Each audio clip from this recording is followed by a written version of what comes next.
Magic. Okay.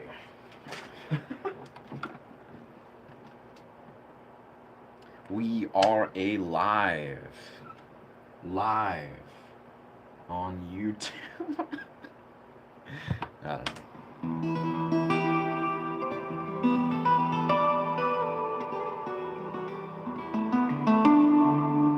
Back in our standard. Whoa.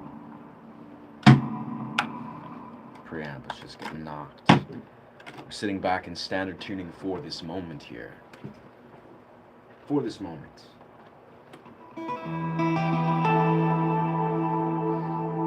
Yeah.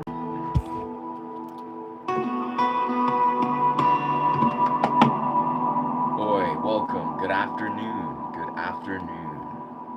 Afternoon.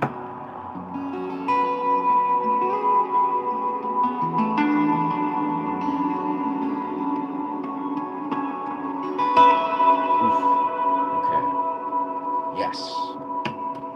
Yes, sir. As we do, we are improvising reality. Improvising just purely like no script, of course. What will happen, who knows? I don't know. Nobody knows really. But I know at some point, um, probably there's a possibility we could just carry ourselves to the forest because it's a radiant sunny day. Probably gonna go to the beach at some point. Probably to the gym, then beach. So I don't know. We're probably gonna keep it concise as we are. But no matter, we're just kind of experimenting as we are with hopping back in our YouTube live stream space. Letting experimental waters kind of just be the current. I don't know.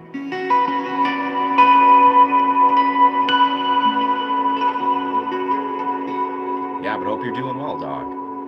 Are familiar with an ambient artist, Adam Dodson. Interesting. I can't say I am. No, can't say I am.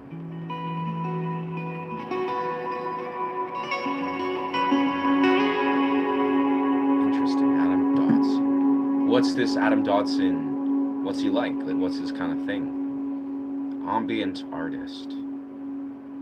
Yeah, I swear I've come across probably like two, maybe three YouTubers that are successfully doing the sort of niche or dynamic that I'm really loving doing.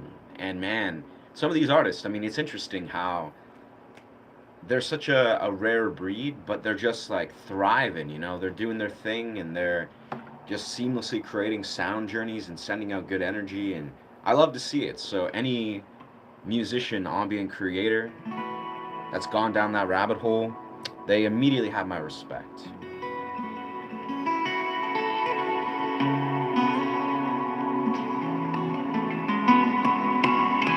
I mean, all I can say too is like, man, the more I'm very new relatively to this YouTube portal, of course.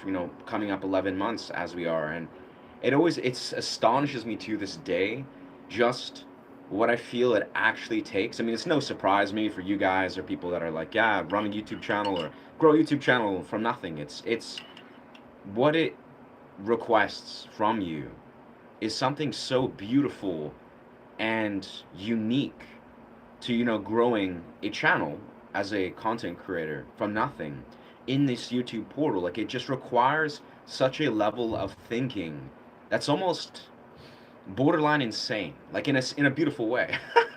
Where it's like, in the simplest right, like you gotta like have such a strange outside of the box way of perceiving what you're going to achieve and how you're going to achieve it. But it's not unheard of. It's not unknown waters. Like, it's a thing that many people have achieved.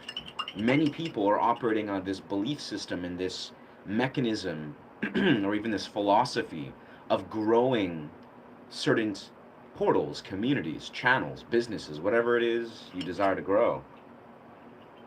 And I think for a lot of us, myself included, it's almost like you have to really suspend your beliefs of how you believe, a channel or a business or something that's tangibly grown maybe from instant gratification.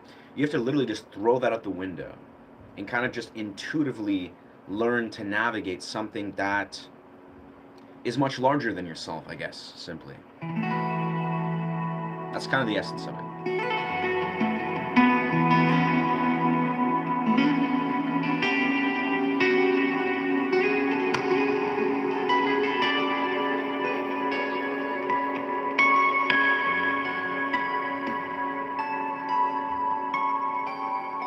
I don't know, maybe for certain people, certain people that are like community leaders, or I don't know, do a lot of volunteer work, or sort of engage in that muscle, they exercise that means of being like, how can one truly understand how to step outside of oneself and grow something that seems impossible, because it is, in a sense, impossible to grow it simply by your, you know, soloistic one-dimensional perspective. Like, it's impossible for one person, of course, to grow a YouTube channel. It's never just about you as the creator being like, but it is my mission or vision to grow a channel. It's surely about like learning to just like suspend the idea of just simply, you yourself are the focus. Choose the option. Okay. Whoa. The devil to save the person you love. Be the hero and sacrifice your loved ones for the greater good.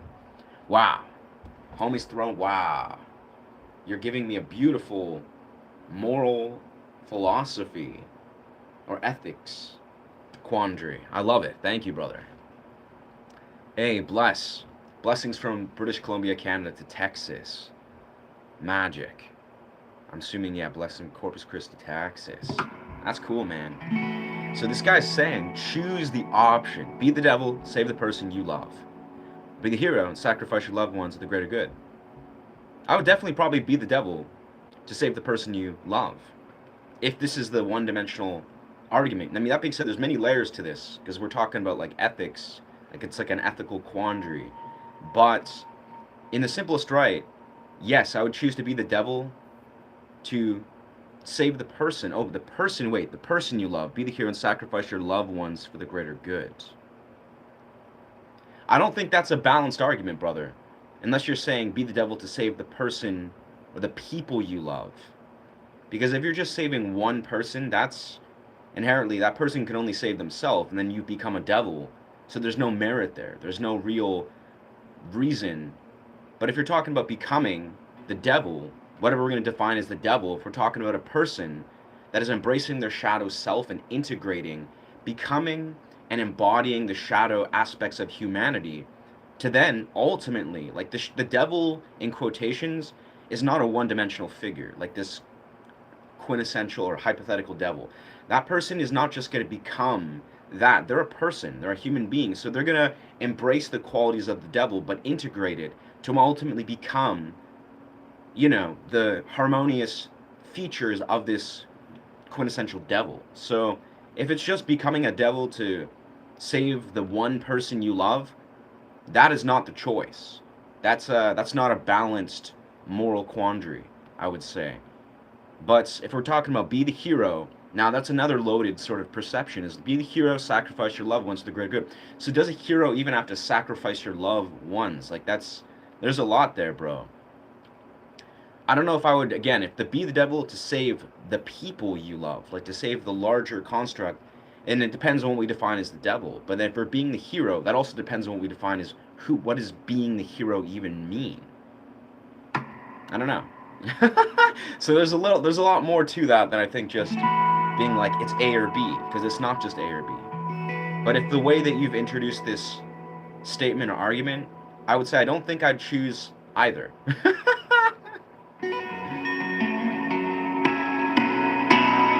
Because if I understand reality to some degree, which I like to believe I do, we don't have to choose either or. We don't have to choose one, and I get it, it's just like a little moral quandary for the sake of what people might say, but I would choose neither.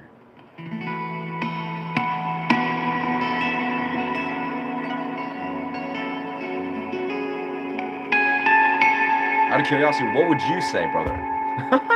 What would you say if you still hear Daban? What is your response to this hypothetical moral quandary? I'm curious. Just I would love to hear your thoughts or what you're trying to evoke.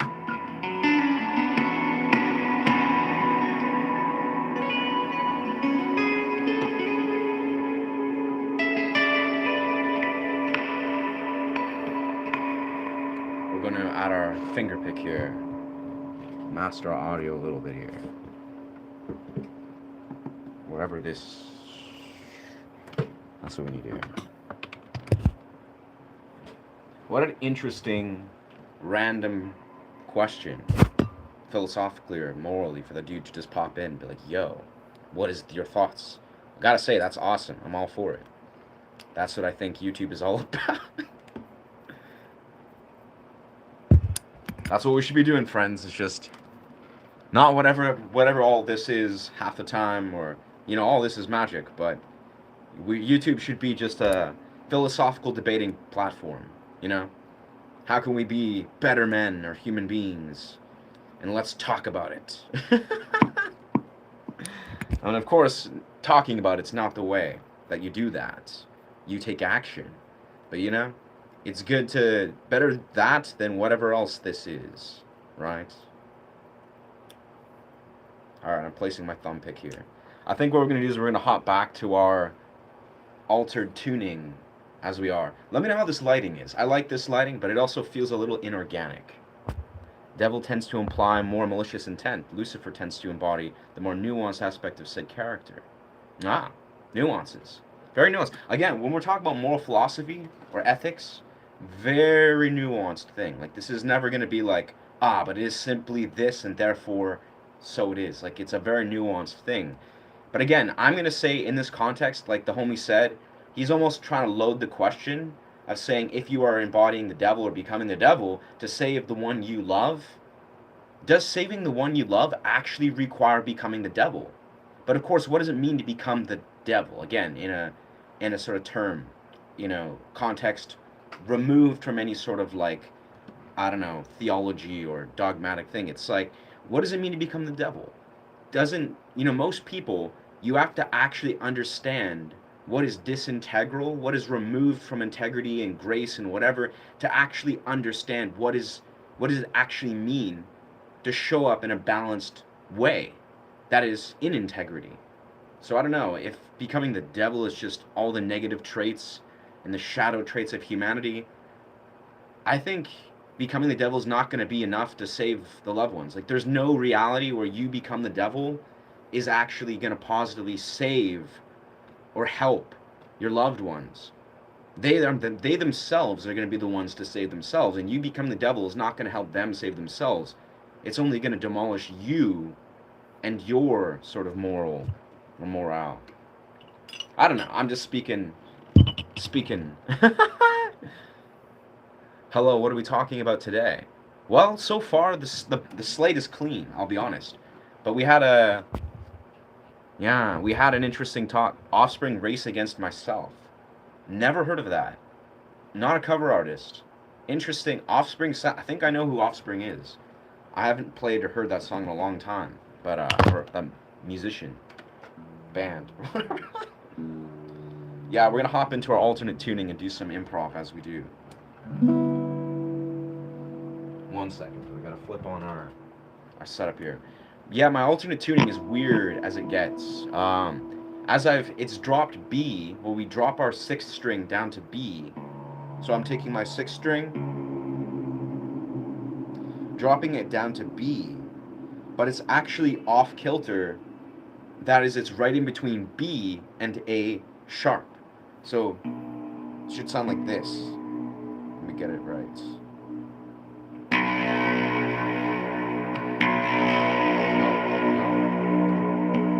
Right about there.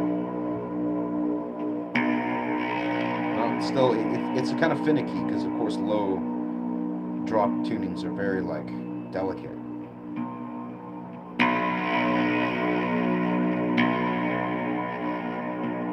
Yeah, about there. It should be like a... like it's dropped B. I don't know exactly what... But then our 5th string is now F sharp. But it's F sharp on the fringe of F. It's an alternate tuning, just like how 430 or 440 hertz is in relation to 432 hertz. That's basically the entire tuning. This is 440 hertz on a tuning peg, or a tuning, little arrow, and it's supposed to be right between the two notes. So it's perfectly right on the line between the two notes. But I'm in B, F sharp, and I think yeah, C sharp. The bottom four strings are just tuned one step down but off kilter. Let me just show it. It doesn't really make a lot of sense. Like, it's not a very commonly used tuning, but it sounds really good. This is a true story.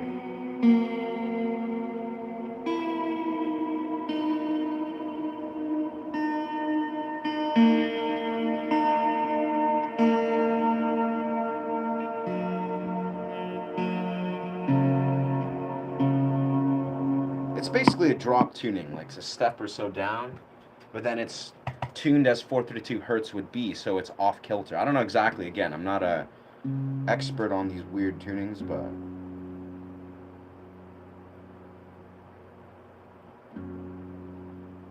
we've been having lots of fun with it.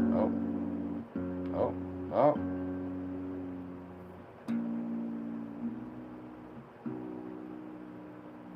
There we go.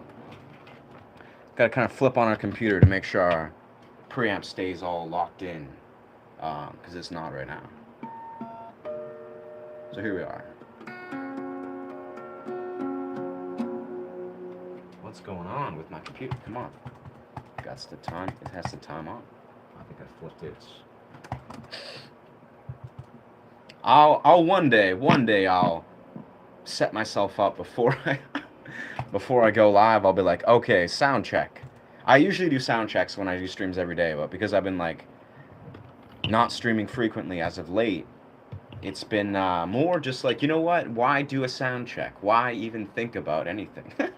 Why not just hop on a stream and figure it out as I go, as much as humanly possible?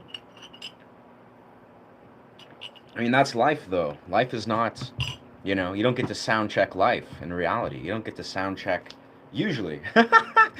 You don't get to sound check all the things and script your thoughts and script your interactions and script your choices and script your intuition. Everything is supposed to be in the fly. It's supposed to be chaos.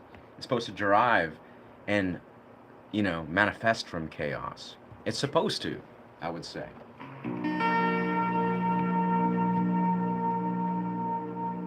But I don't know, it depends on how you live your life, I suppose. Maybe if you have a extreme OCD, that's not the case or something, but... Like, hear that, that's just so good. I mean, I think it's synonymous to... It's a dropped tuning, or it's a split tuning. If you were just to... I don't know exactly what you would do to make this happen. It's basically like you do a dropped D sharp, but then you're doing it off kilter, but then you're also changing the B string. It's just really... I really want to figure out what exactly I'm doing here in this tuning that makes it sound good.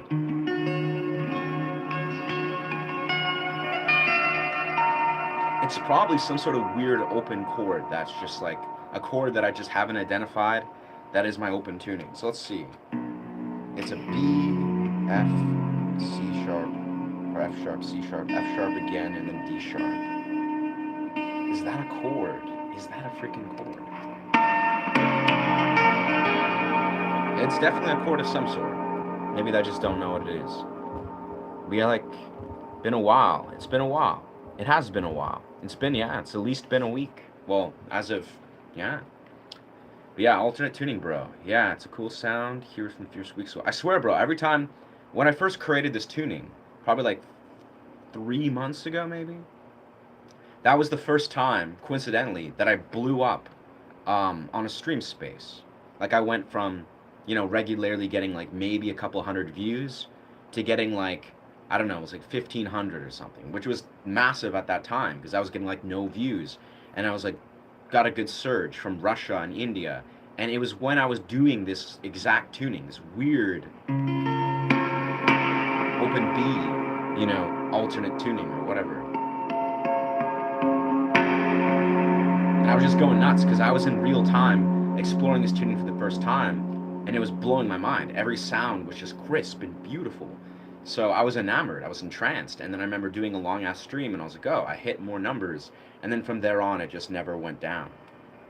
So that's fun. I don't know if it was a coincidence or was the tuning was a huge part of it.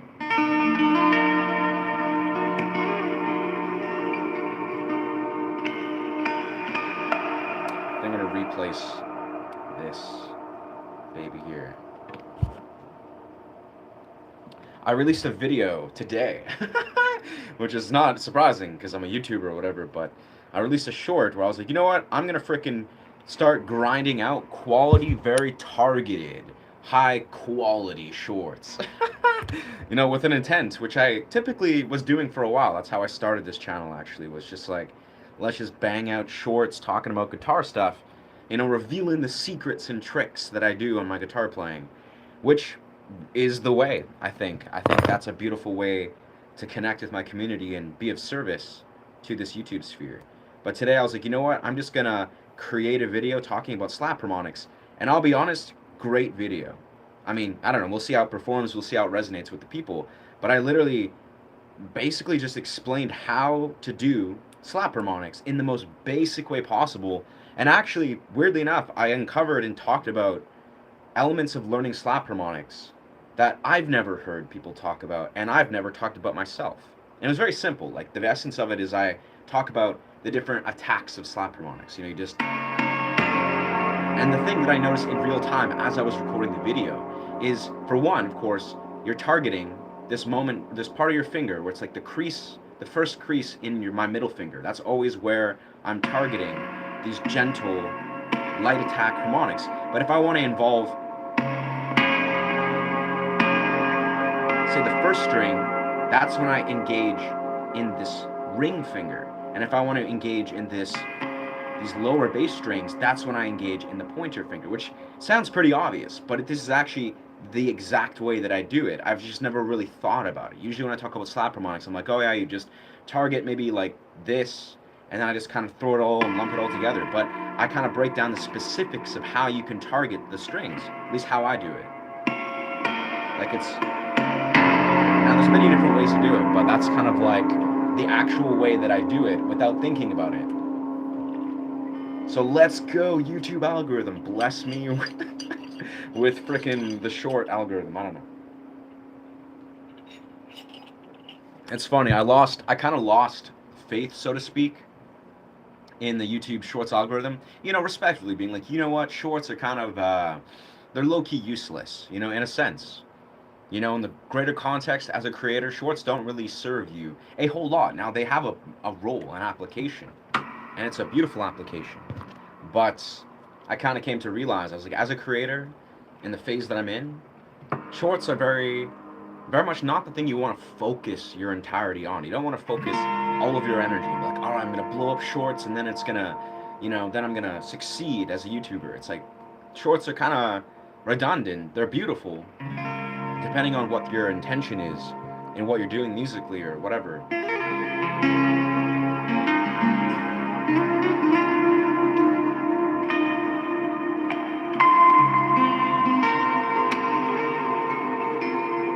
Let's flip the Pro volume a little bit.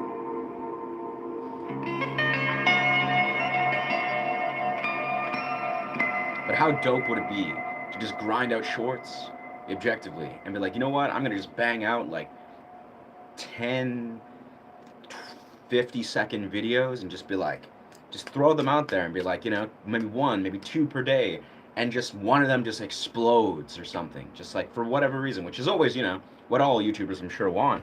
But it's very possible. It's very possible. It's like it could just explode to 20, 30, 100K views, and suddenly I'm a little bit more on the map, you know? Who knows?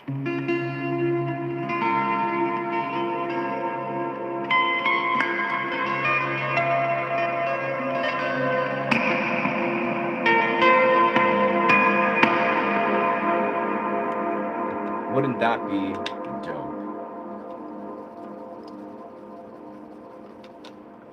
Let's see. Improvisation is key. The individualism, making your music and love it, or own it. Your own, love it.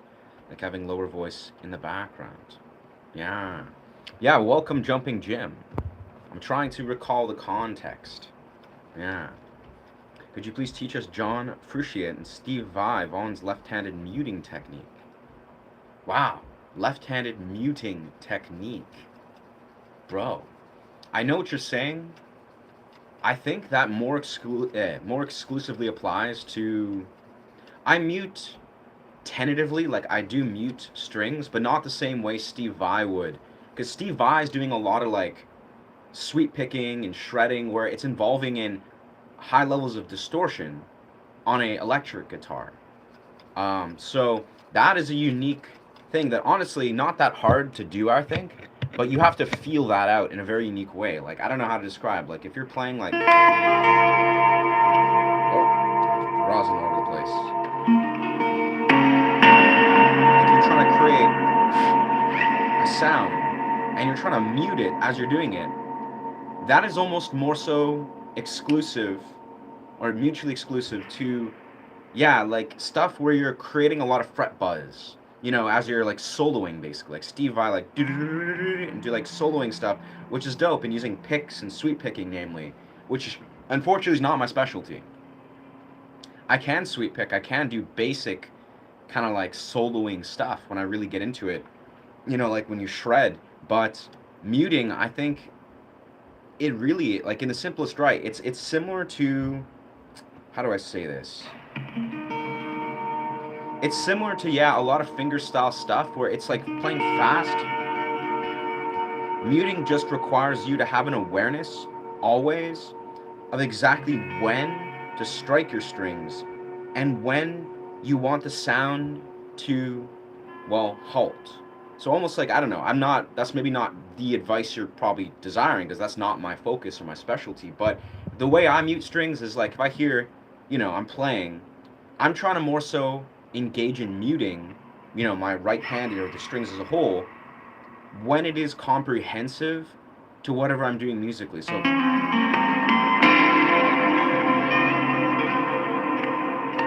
and honestly, it almost weirdly enough, if you're playing cleanly enough, like in most cases, not all cases, like if you're doing Steve Vai style and you're just purposely just like shotgunning through notes, most cases you should be muting your strings as you go, always. Like in a rule of thumb, it's like an intuitive thing where you play. It's the same way that if you say place a string, like if you're fretting successfully and effectively, like you're using the successful or the right amount of tension on your left hand, which you can't always do, but I think it's more important to focus on, are you applying the right technique on your left hand? Because you know that more than not, if you're like sloppy on your left hand, I mean,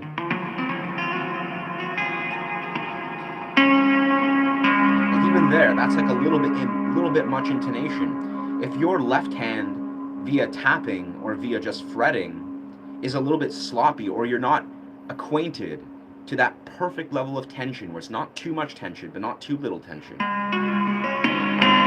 The same with harmonics, like slap harmonics and all harmonics.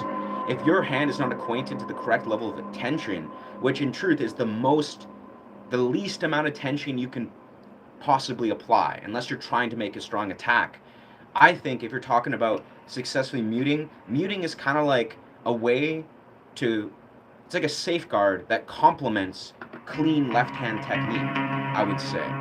So again, I'm not an expert. That's not my specialization. But I would say if you really want to clean up like stuff that requires muting, primarily you should really make sure your left hand, the tension you're applying, is really just properly applied. You know, because if you're creating too much like, it's not anything, but if your left hand is not like creating, I'd say, the minimal amount of fret buzz, and if your left hand is not naturally almost muting elements of it in your playing, then your right hand can't really capture everything. And again, I don't know if that makes sense. I'm curious though. Easy way, the left hand technique, can you demonstrate? I always struggle. So you show us how to perform the muted left-hand rhythm. Oh, the left-handed rhythm style.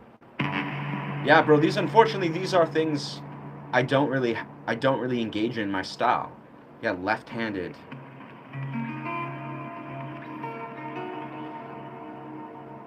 That being said, I think I do engage in a lot of that. I don't think about it though. I think I'm gonna yang to yang. I would love to actually think about, explore that. Probably research what you're talking about and exactly from Steve Vai's left hand muting technique. See how that applies to my style and see if I can get back to you on that. Maybe make a video about it. Because I absolutely, with my left hand, I'll be honest, my left hand, I'm always. That's kind of in relation to what I just said a moment ago. When I'm doing double handed tapping or just one handed isolated tapping, well, that was trash. It literally requires so much nuance. Like if you're doing single-handed tapping,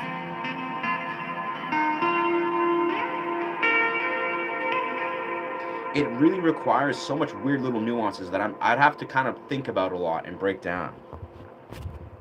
Yeah. How high is my action? How high is my action? My action, see, I use very light gauge, very light. That's what it's called, or extra light, or whatever they call it. Yeah. But depending on, I'm right now in an alternate tuning where I'm in a drop tuning, so my action's even lower in a sense, and then I'm capoed on the second, so my action is now even lower.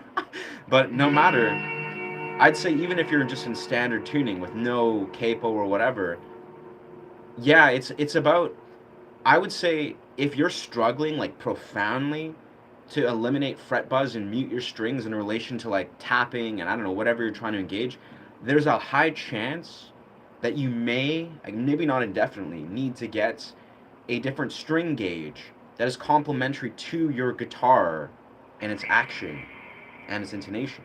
Which I don't know, I had that issue actually for a while where for probably like 5 years I was playing all these different fingerstyle stuff, but my top 2 strings, actually my top 3 strings, or my bottom 3 strings, were actually slightly off, especially the 5th and the 4th string. So when I did legato, like double-handed,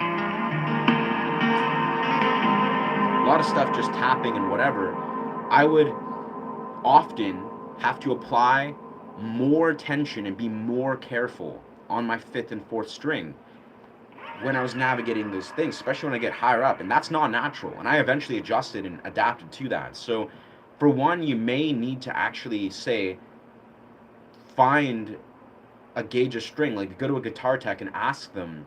That's how I figured this out, is I got a full tune up on my guitar and they just immediately like, oh, is it okay if we change your action and we put a lighter gauge on your guitar because we think this would be more complementary? And I was like, yeah, of course, let's try that. And suddenly everything in relation to double-handed tapping was just so much easier, especially on my 5th and 4th string. Yeah. I don't know if that answers that. I don't know.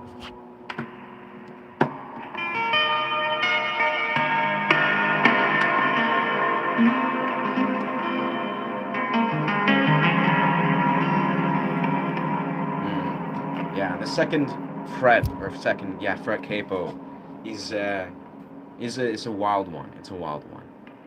Well. Privets. Yes. Magic. I've always liked that word for some reason. Privet. Russia.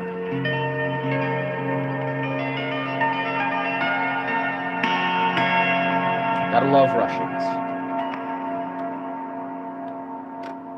At least the culture is great. Let's see. Where is... I'm looking for something.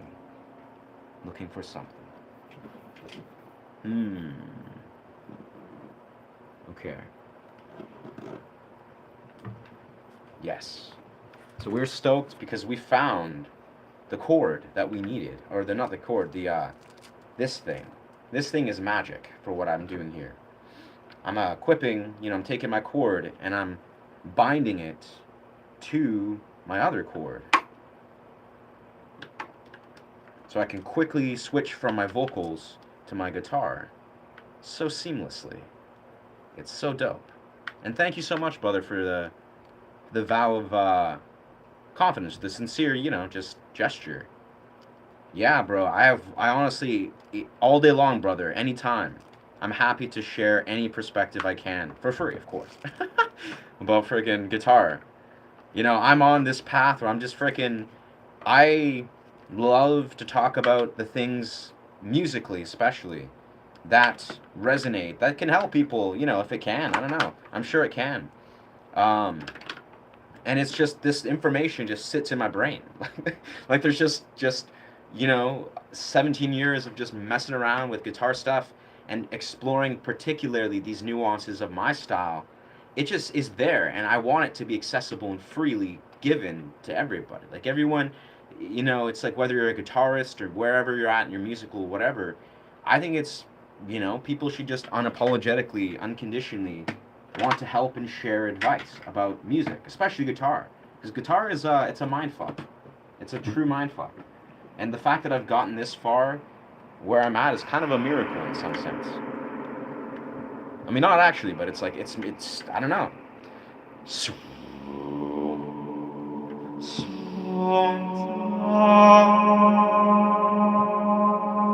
I don't think it's a miracle any of us do anything ever, truthfully.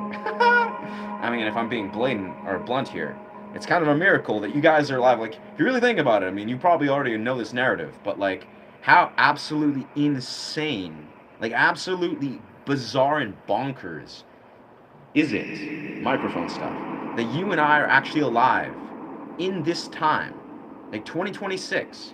We're in a freaking weird, revolutionary, maybe downfall of humanity through, technology and artificial intelligence. Who knows? We're in an insanely unique time.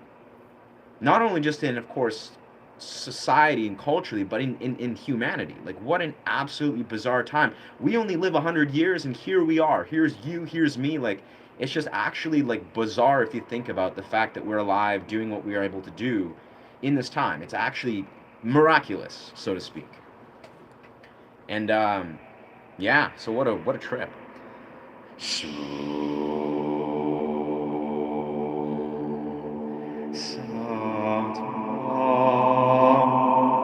I get to worm my voice a little bit. Or get water, maybe. Or find the right tone. That's probably what we need. Let's find our tone here. We're in an alternate B tuning, so this is not the norm. This is very different for the tone. The tone is not on standard 440, which is so great, truthfully. Very nice. Man, it is such a nice day out today. Like, it's actually insane. I swear. I honestly, if I'm here for more than an hour, I think I'm disgracing this 3D reality. Like, I gotta just be somewhere on a beach, plunging in the water, swimming like a frog. Like, I swear that's the necessity. That's what we gotta be doing.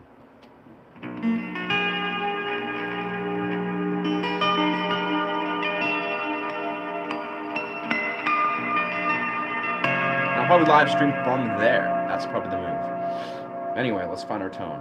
So.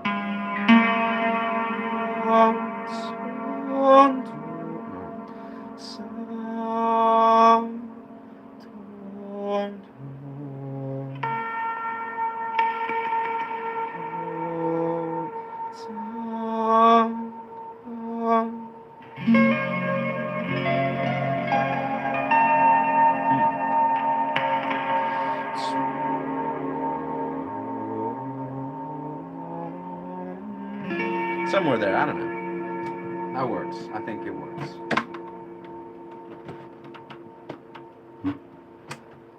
Hola, how is the soul? This is how the soul sings.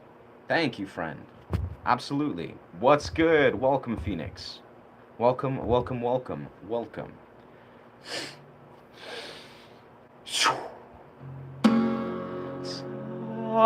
Nope, it's not even plugged in. Oh, there we go. Just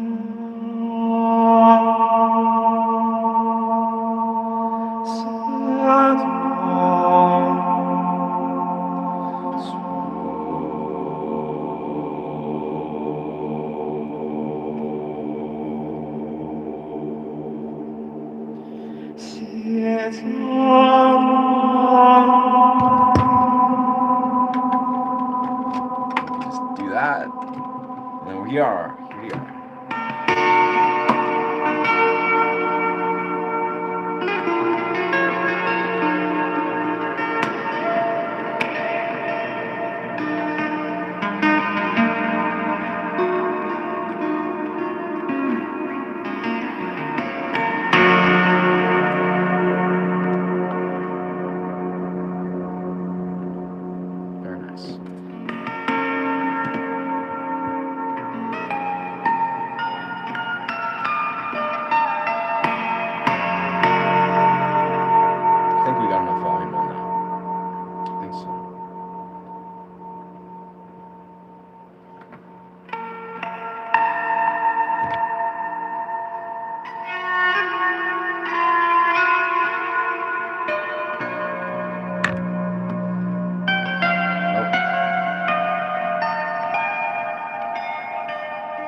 just a little bit. This tuning's kind of finicky. Oh yeah.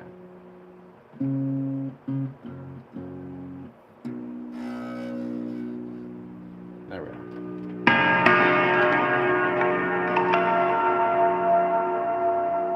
Why, thank you, Mirage.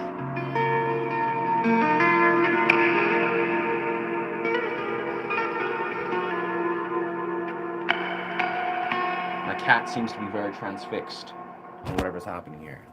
She's very locked.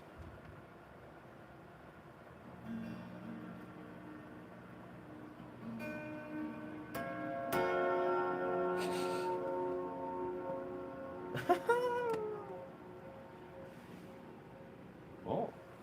I don't know if that was perceiving the cat correctly, but yeah, the cat approves, I feel, of whatever's happening here musically. Oh, there we go. I think I still need water, but doesn't really matter, does it?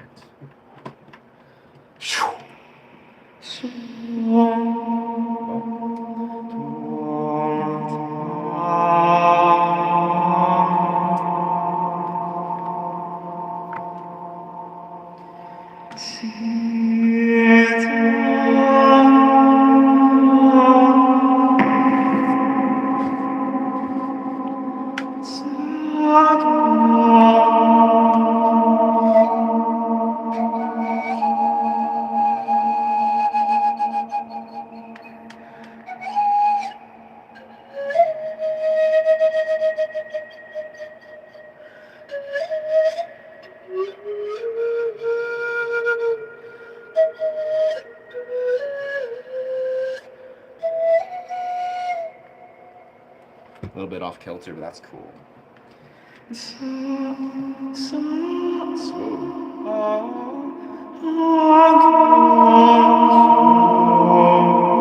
think there's a lot of weird microtones in there. I think this entire tuning is basically microtone-esque.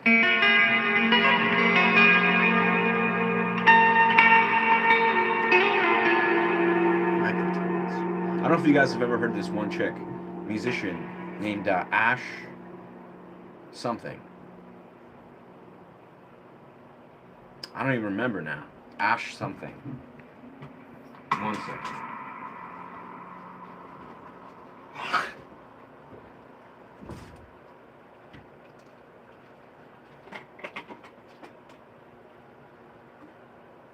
No, it's Maddie. Maddie Ash? Ash Maddie? I don't know. Something in that place. But man, she is enchanting in every right, I have to say. You know, I came across her recently. I think her name is Maddie Ash. No, Ash Matt. I don't know. I forget. But I follow her on YouTube, and she's like a creator, where she's very infamous for exploring microtones, and she does this weird, like, I'm not sure what we would call it, like a weird electronic pop slash, I don't even know what she would call it, but she's using microtones very intelligently, and I really am drawn to it, and it sounds beautiful. Like, she's exploring. She has a microtone guitar, and if you're not familiar, microtone guitars are literally just guitars where some of the frets are split in half. So, you know, you're at the 12th fret, and instead of just having a 12th fret, you have 2 frets that are in between it, and it sounds super weird because your brain can't process microtones really the same way, where you think there's 7 notes in a scale. You're like, oh, there has to be 7 notes. So when you hear 9 notes, your brain's kind of like, whoa, what the fuck just happened? But it's so beautiful. And you can, of course, explore microtones on a pan flute, in your voice, and in many different instruments. I don't even know how to explore. Like, what is it? So it's like, instead of being like,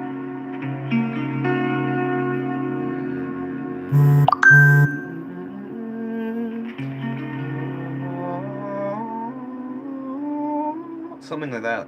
Oh, it's kind of like the weird fringe between like, oh,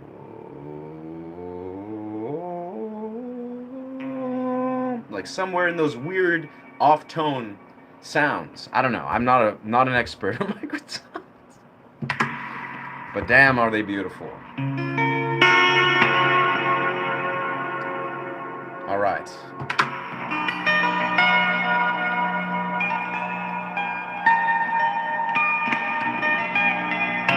I intuitively explore microtones a lot with my harmonics. Like, that's what I successfully achieve often. I don't do it consciously, but a lot of microtone involvement in harmonics. Like, that's a microtone. It sounds so good. Maybe that's what I should really zero in on. Bro. Like, teaching microtones and pinch harmonics. Like, it particularly emphasizing that keyword microtones. I have a feeling. Do not worry, everything will be okay. Yes, that's true. That is true, Ben. Or Ben been sent here on Earth. Yeah, dog. Vengeful Dear God. Beautiful song. I have not a clue in the world how to play it. Let us first, I'm going to take a moment here and plug in my loop pedal here. Let's do that here. Okay. Yes. Yes. Flip that off for a sec. Gotta loop it up. We gotta just... Looping is just a magical way of creating such dimension, of course.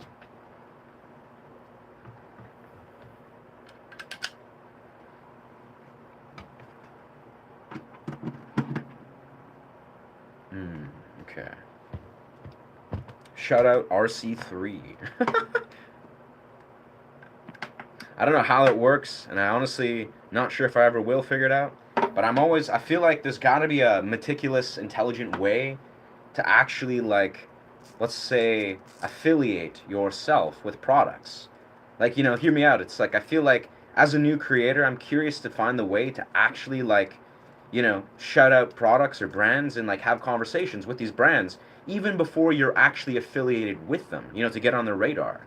Like, I feel like there's got to be an intelligent way to work with brands where you're giving them exposure, and then they're like, you know what, let's actually bring this guy on board.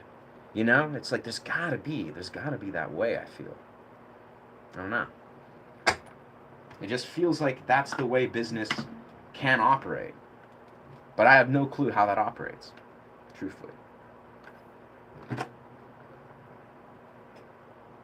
It just makes sense, though.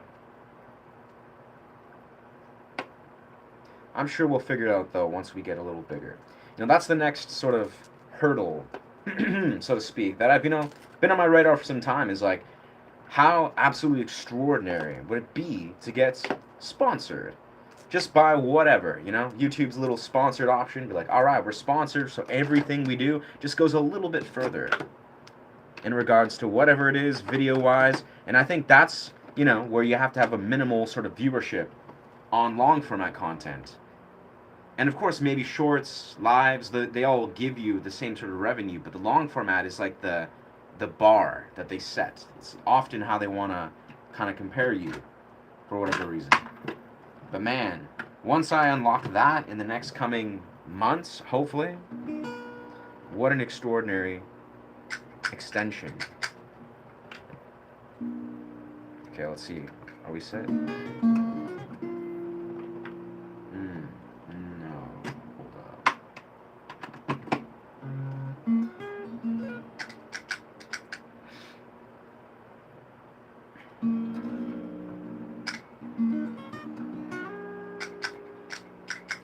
Okay, I think we gotta plug it in properly. That's the key. Proper.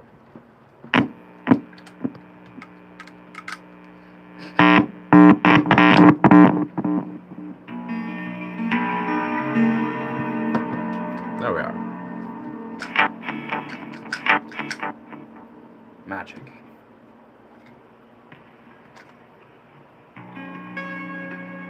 Oh. Gotta fret the chord properly.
music. Plugged in sounds amazing now. Ah, hey, thank you. Why, thank you, Evie. Thank you, thank you. Look great and so chilled. Yay, thank you.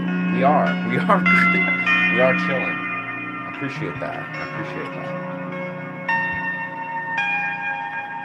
Let us see.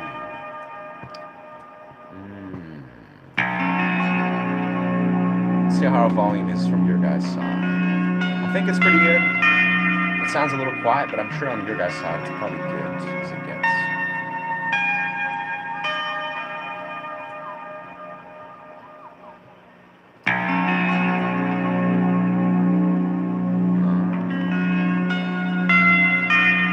You and me both. It's a great chord progression. And then here we are.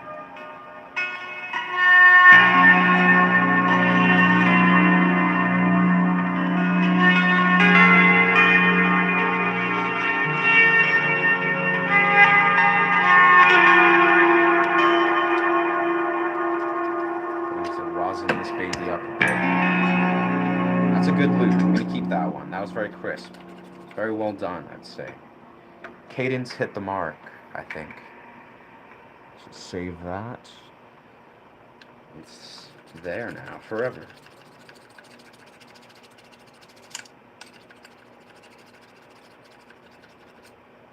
Beautiful. Yeah, we actually ordered a new Picasso bow just today, or yesterday. That will come in today. So that's exciting. We'll have a nice, freshly horsehair.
Background buzz for some reason.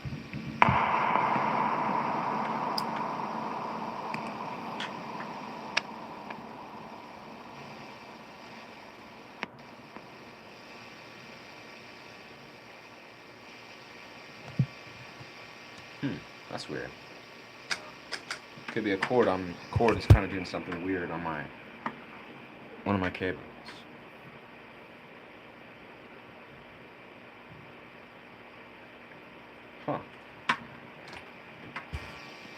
Testing. Interesting. That should be all good. Testing.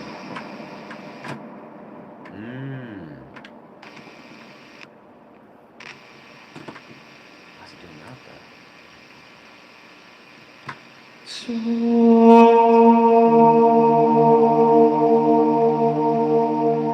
Well, that's abnormal. Interesting.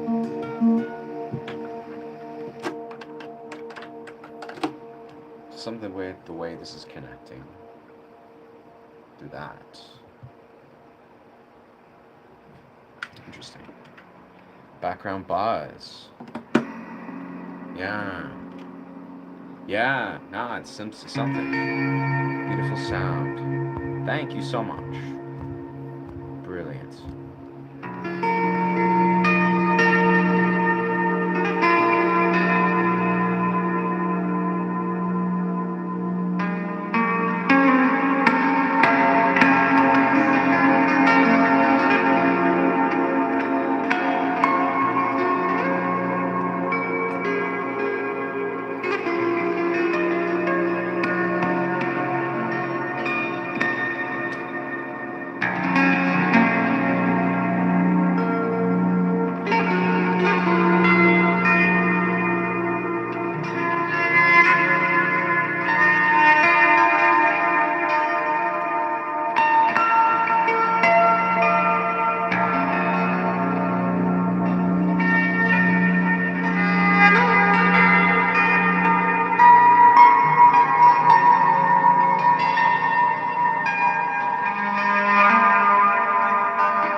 I'm gonna find the root of that background noise. But for now, that's okay.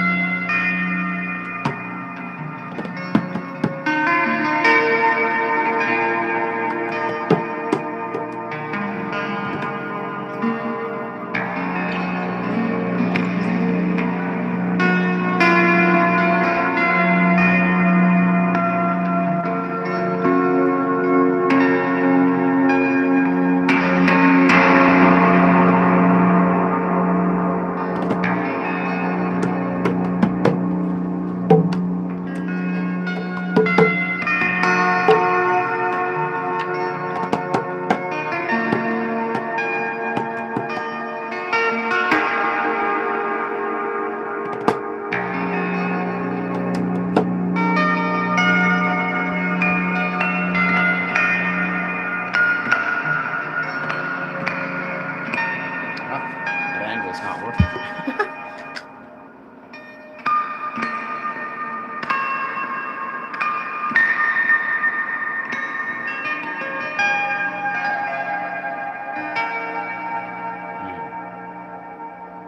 Let's see. I can correct that.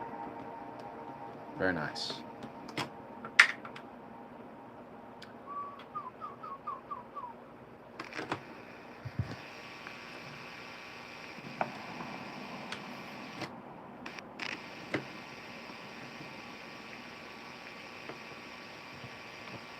Very interesting, the way it's giving me some sort of buzz.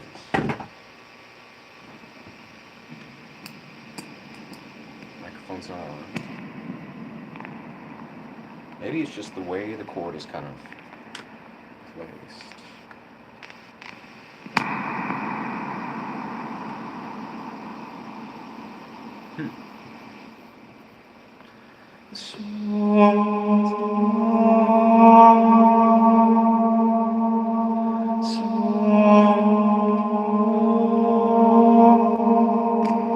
It could just be the natural sort of feedback a little bit.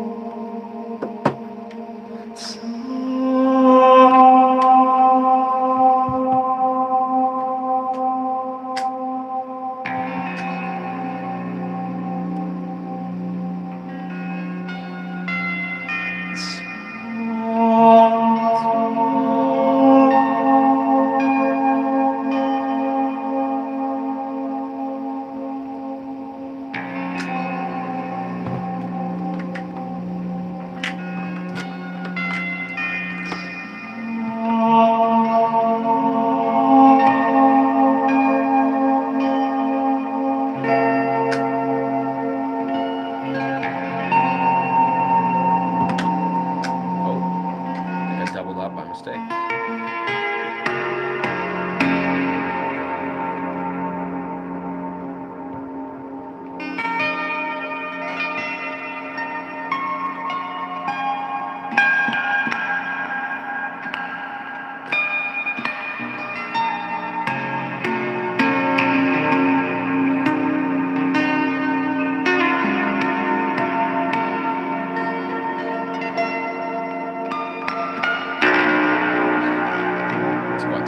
Quite a strike.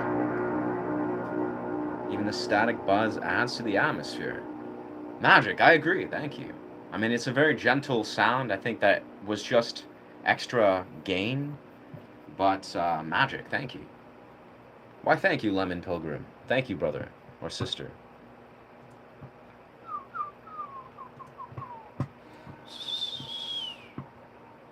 I appreciate that deeply. Yeah, I mean, we are kind of just navigating these waters. Hello from Pyongyang. Bless. Welcome, Dark. Blessings from Canada to Pyongyang. I wonder what that is exactly. Ah, interesting.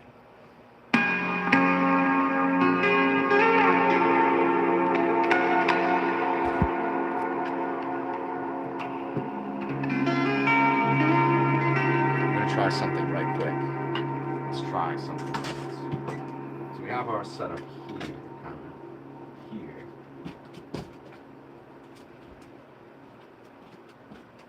As we were sort of experimenting with the other day, we have this beautiful gong that we're trying to just incorporate. We got to see this beautiful gong. I gotta somehow figure out how to get rid of the squeak of this chair. But as we are, now let's get the right tone.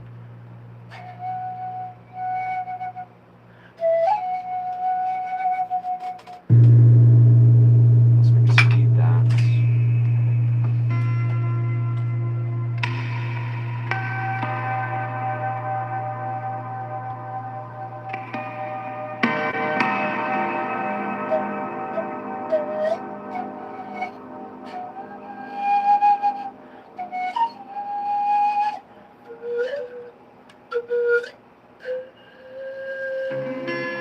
That's a weird key to explore on the pan flute. To match at least.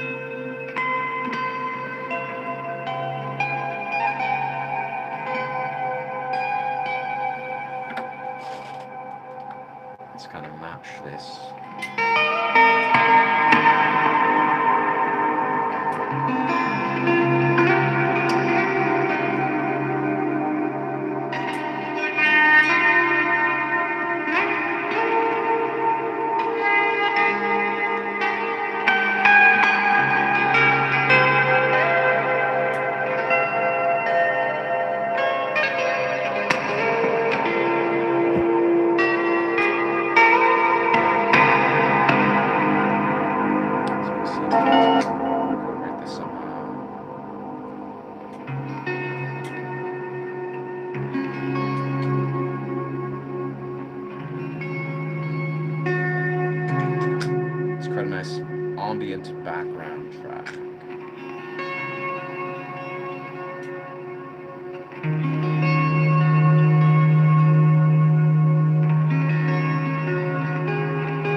Strange tuning, but it works. It works very well.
That's a weird transition.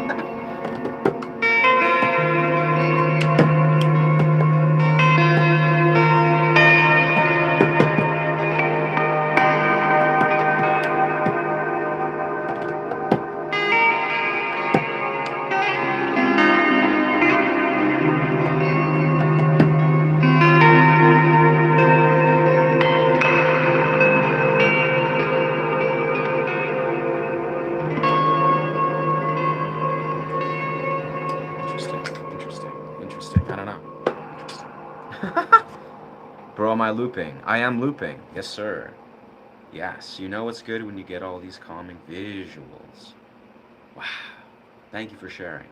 How many don'ts we give this beautiful piece? Nice. I don't know. Yeah, I'm looping this chord.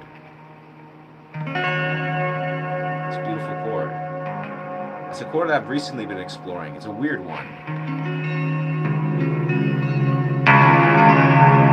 But, yeah, kind of just creating that as a backtrack, which I think in many rights, looping has a beautiful role. It can kind of, sometimes you got to be very subtle, I think, because it can overwhelm a lot of compositions very easily. I feel like looping is kind of like has a lot of limitations that you really just can't achieve in pure improv flow.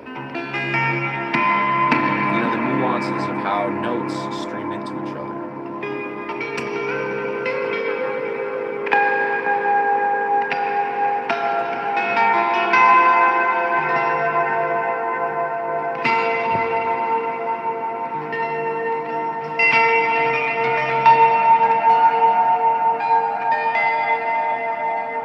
Of course, I'm in a strange alternate tuning where it gets a little weird. That is like some of the key or some of the bridges, some of the scales are not in direct alignment. They're very weird. I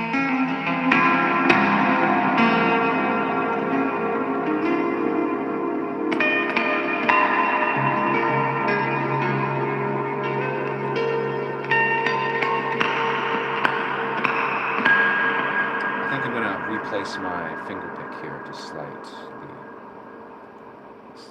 Yeah, give it a little bit more of a direct angle there. Yeah.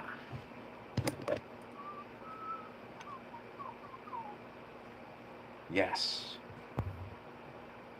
California, Takirikir, Tex-Mex. Interesting. California, Takiri. Man. Tex-Mex. Honestly, not familiar with either, but I mean, tacos or taquitos are really dope. From what I recall, you know, I think I've tried them once. But Tex-Mex or taquitos, man. Good questions. All I can say is Mexican food is incredible. Yeah. I mean, if you get it healthy, if you make it healthy, because I honestly just eat exclusively healthy food. I don't really like, you know, fast food / deep fried foods or whatever. All I eat is just clean, pure food. So it would be like, yeah, a healthy spin off of any of those. would be my go-to. But damn, I like Mexican food. I think I need to eat more Mexican food. Some crazy dope limes and burritos and trippy spices.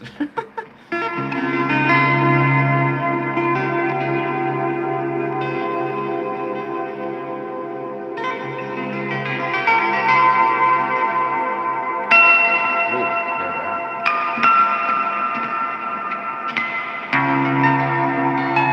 Oh, I think our E string got ours. Changed a little bit. Yeah, yeah. Wow,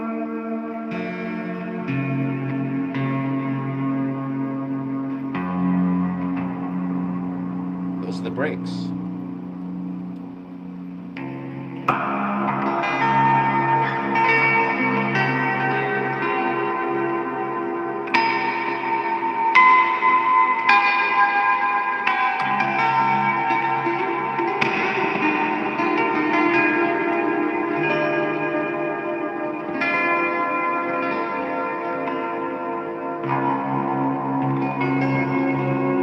It's a different change. Here we go here.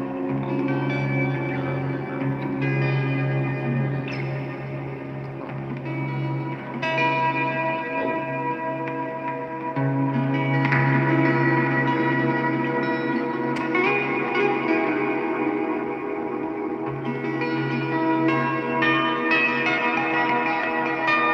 I like that. Okay, let's do something centered in that key, I guess.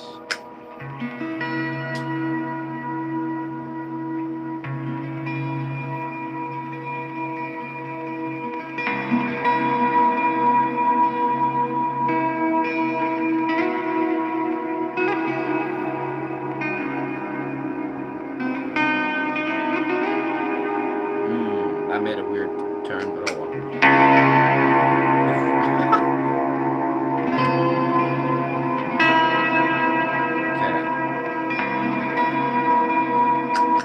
Okay, let's actually try that again. Let's make it very simple, very, very simple, but in the same key. Whoa, that's an awesome key as well.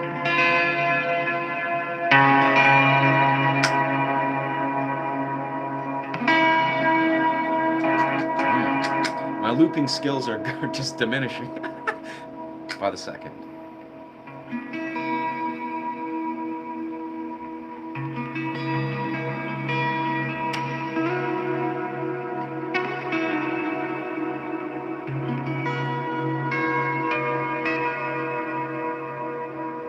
Yeah.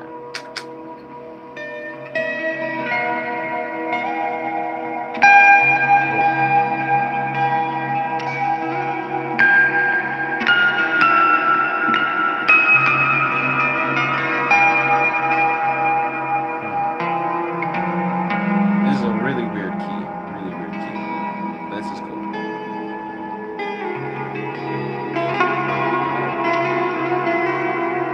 What's happening?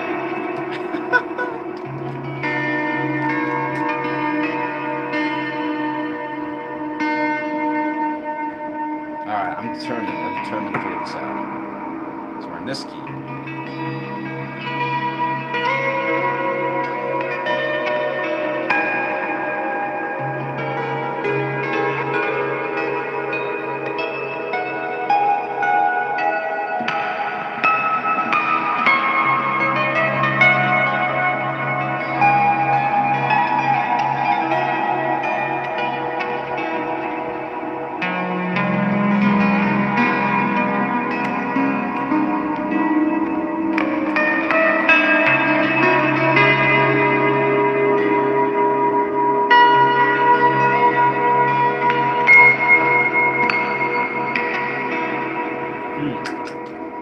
I guess we figured it out, but it's not the one. I don't know. It sounds a little bit uh, sloppy.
some we were doing yesterday. We were just trying to complete some sort of, it was when we were doing the night stream. We were just like, you know what? We could just do anything.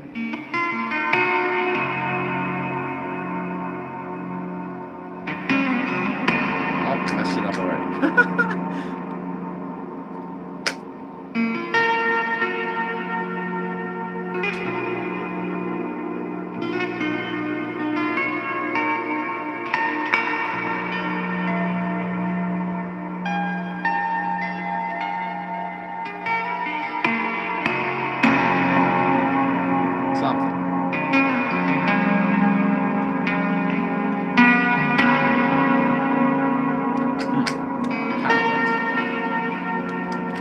I think I'm truthfully, my fast is catching up to me.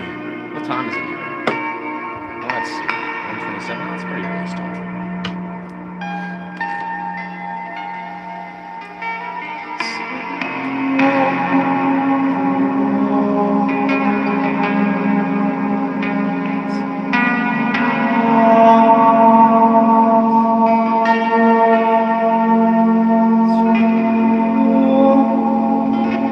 Just kind of saying words, but not clear. Just obscurity.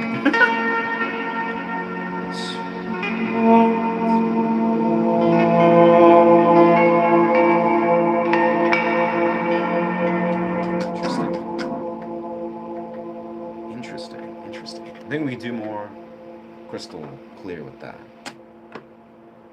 I feel though very intrigued to figure out exactly what is going on with the buzz here. That's not ordinary to hear that buzz. That's usually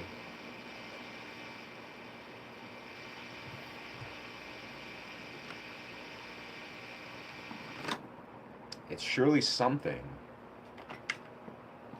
to do with my microphone cord that doesn't usually do this. I'm sure it's very minuscule from your guys' end, but oh, shit. I think I figured the idea or the answer.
Missed the mark.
not a part of it.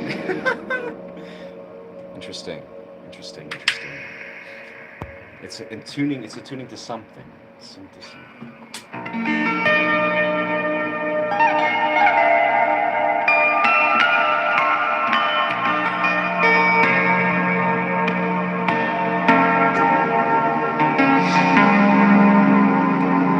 I see. We gotta re-record this vocal track because the buzz was flowing through when it was occurring. This is a true story.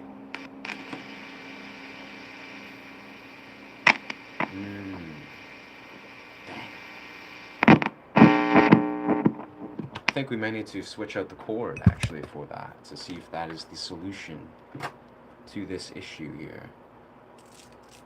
Just a quick little troubleshooting for this.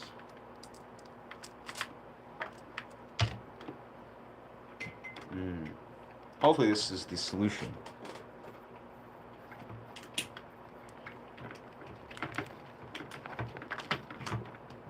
Beautiful. Beautiful. Plug this baby in there. That will go in here. And then this will plug into there, of course. And this equips itself to here, I think.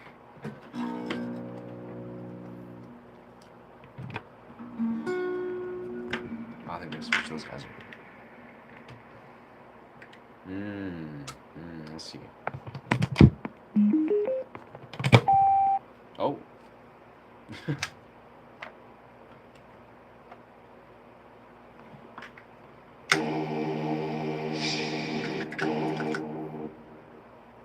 Technology. Don't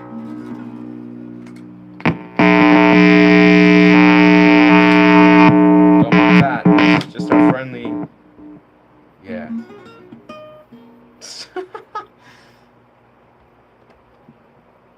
Okay, how do we, yeah, okay.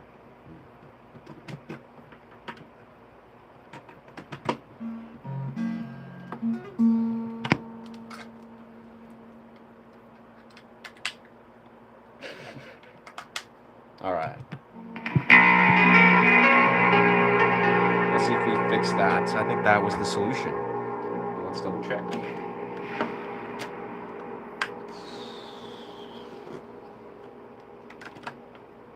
Oh.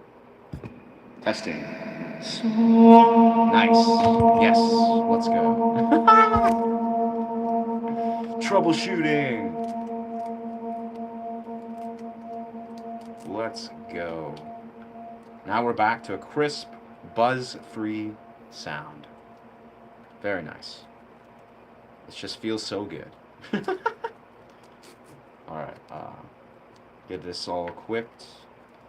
Beautiful, beautiful, beautiful. Okay, let's re-record that.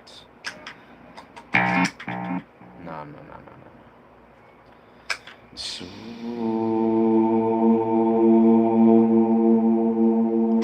lower. Let's match it to the gong.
slower. It was more methodical.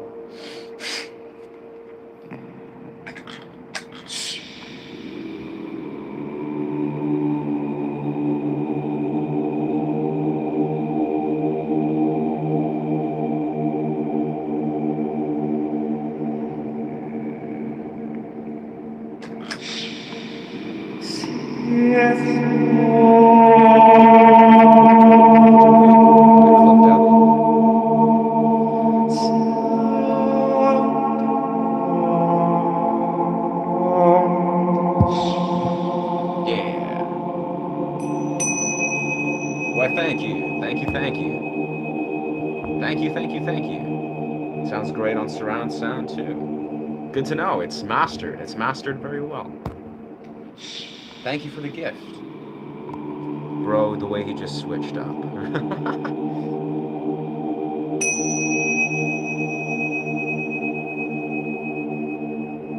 I appreciate the gift. I'm not sure. Oh, did I accidentally move the message or the gift? Ah. I'm not sure how or what I did to click away that gift of 111, which is beautiful, it's beautifully sacred. But thank you so much. Thank you for the sincere gesture.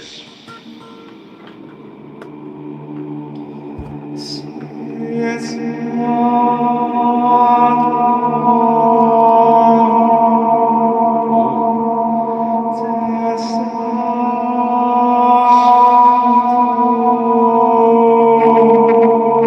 That's what we like. Microtones, baby.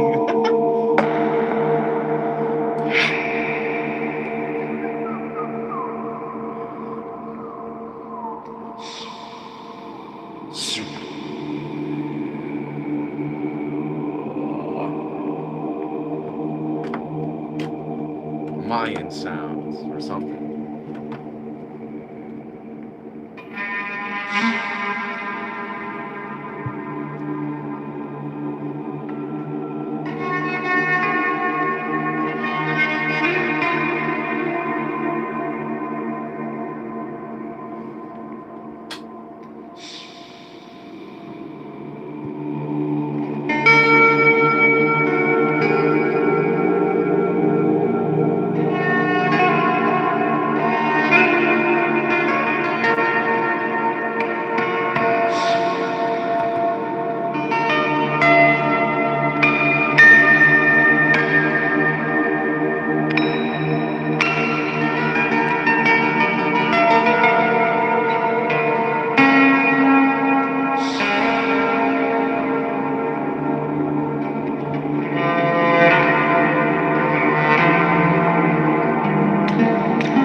That was a good backtrack. I like that one.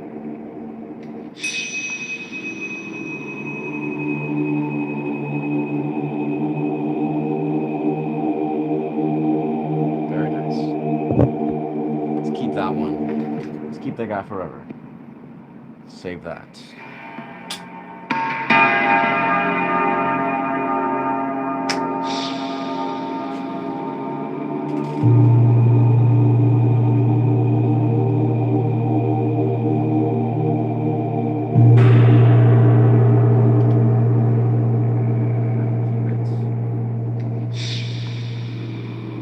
Incorporating the gong, so I gotta find the proper way to hang the gong and make it so it doesn't bop into stuff.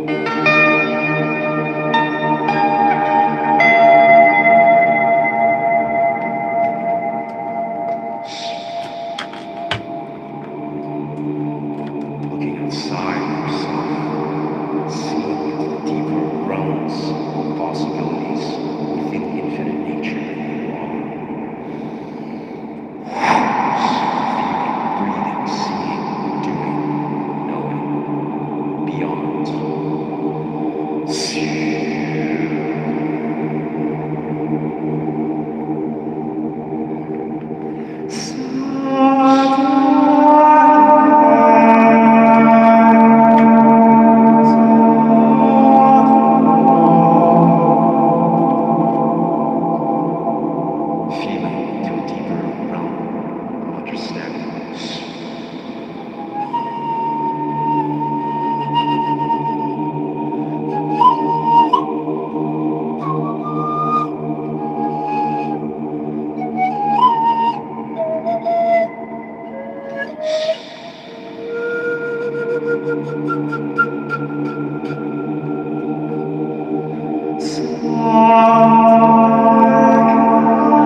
I've done elements of it, yeah.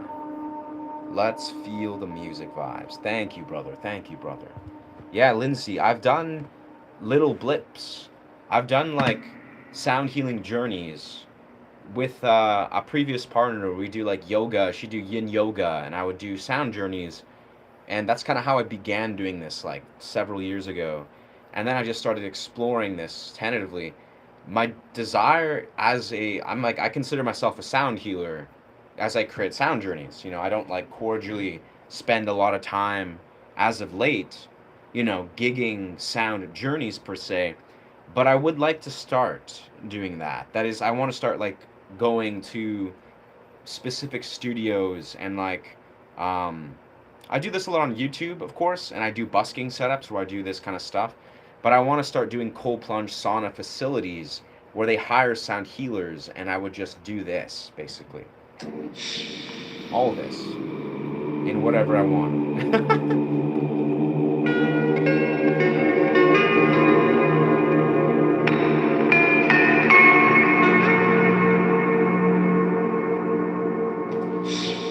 Takes a lot of little meticulous details. But once it's all in unison, it sounds great. It's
a little bit off kilter. That's okay.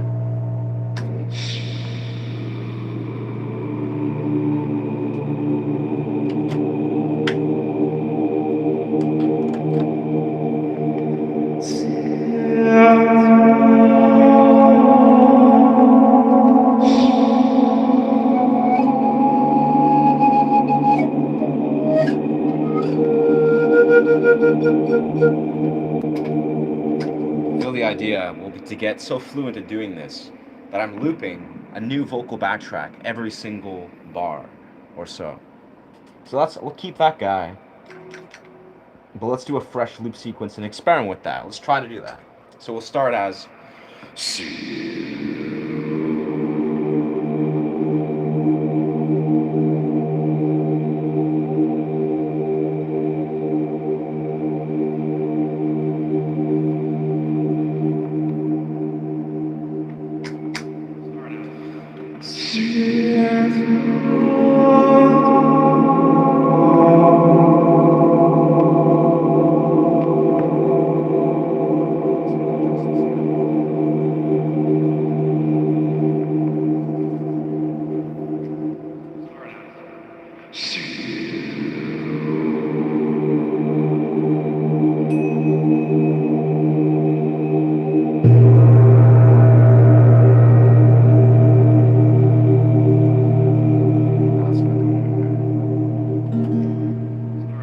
that's our first loop.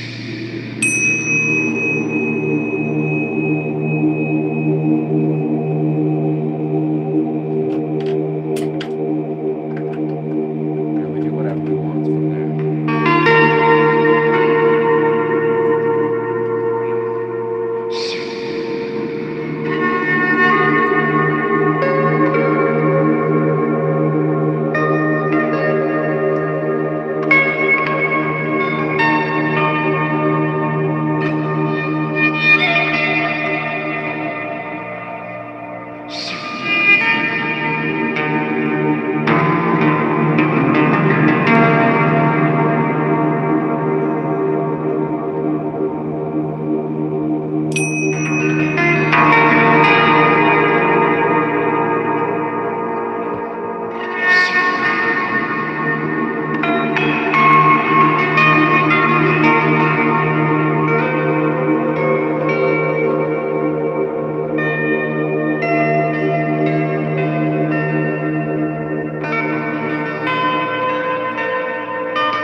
Tinnitus app. I made my own music. Nice. Love to explore that more. Auto clarinet, need a book, learn it better. Want to flute next. Ah, wow. That's magical. I'd say go for it. Wind instruments are an excellent place to go.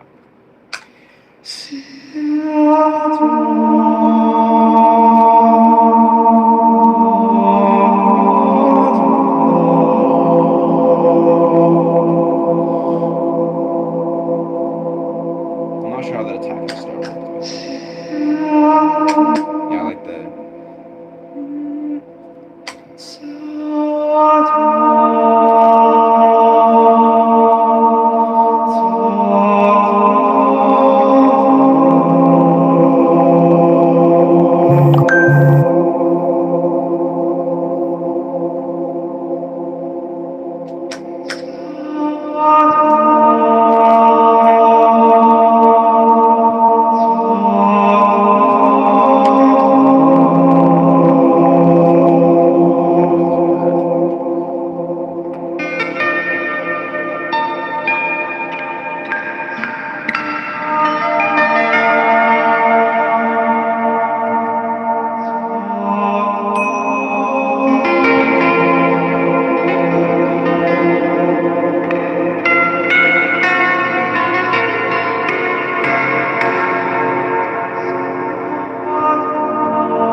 I see what's happening now. We'll just end that loop and be like, yes, that was nice. And then what's the next loop? And the next loop will be whatever happens. So we're there. I think we went out of tone there.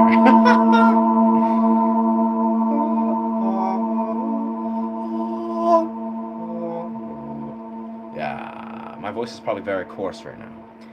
You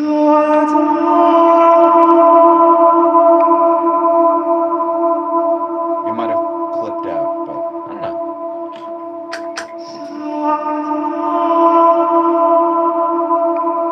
I have a male voice, so it's sometimes not natural to hit those higher notes.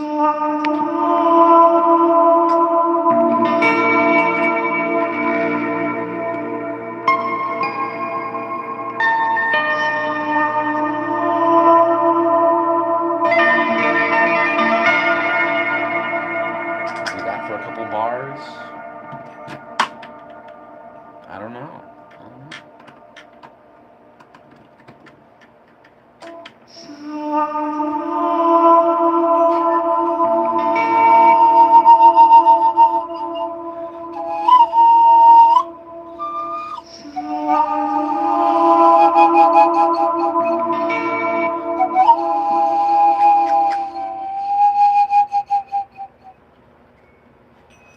Let's wait. Oh, damn. I'm dropping stuff like crazy, man. Very welcome. Very original, inspiring channel. Why, thank you. Thank you, Dottie Dolly. Thank you. We try. We try. We ball.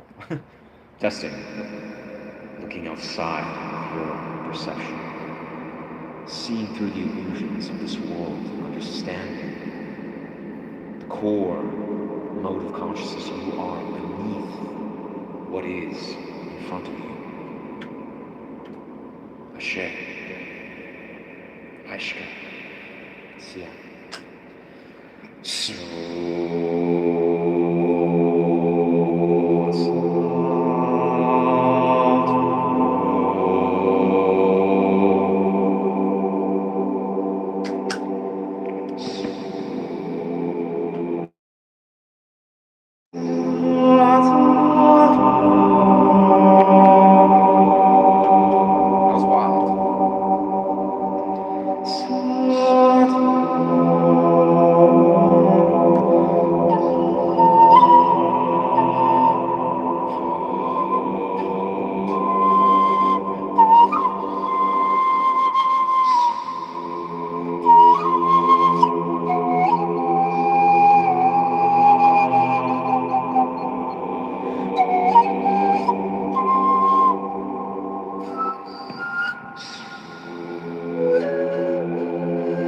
microtones, understanding how to feel and experience from a different way of being, penetrating the illusions of fear and seeing beyond.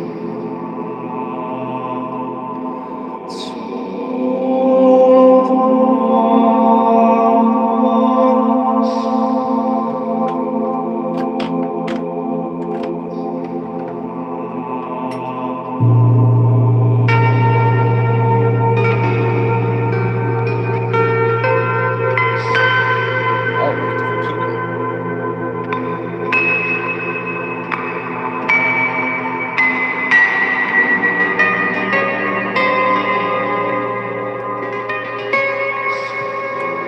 Great key. What a great key.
I gotta find a better way to hang this or place this light. It's kind of in the way of everything, the cord.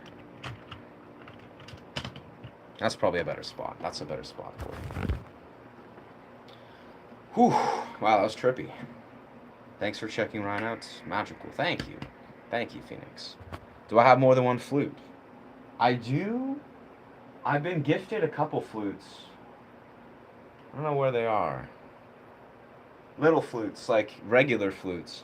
But the pan flute is truly like the best, I would say. It's like the highest tier. Like I got one of these guys. I don't really know how to play it that well. I was gifted this. It's from Peru.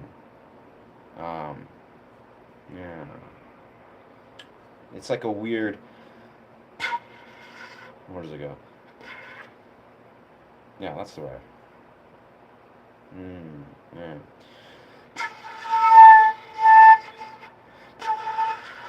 It's like very low. I gotta like.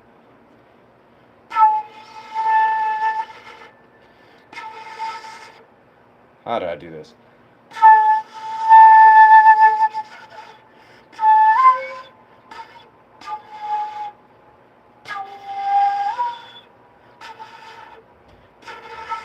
There's an angle. I don't know. I haven't played this one in a while, but it's like a very very low sound, which is kind of cool. But most flutes kind of don't possess the same sort of multi-dimensional approach that pan flutes have. So they're just very one-dimensional, which is great if that's what you need.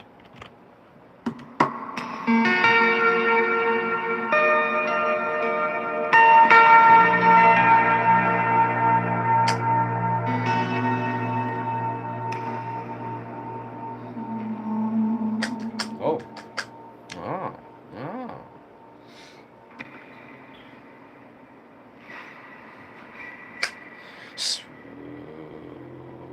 Actually, I'm not even close. Right.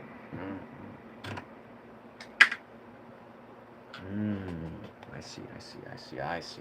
Ashka.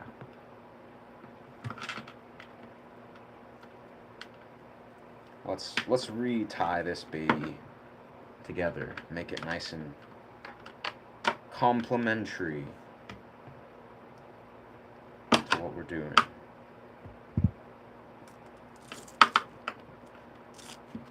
Kind of double weave it. Yes.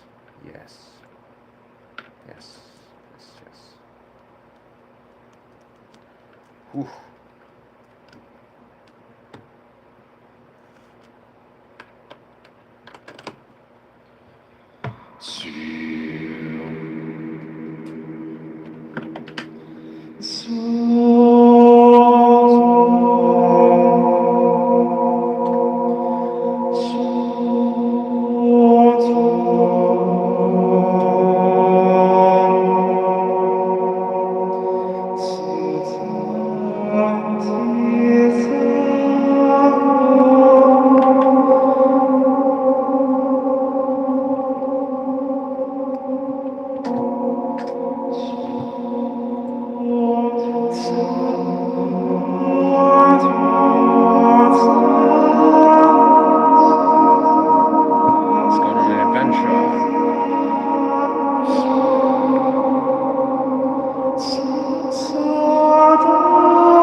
Vocal loops are really sitting with me, I'd say.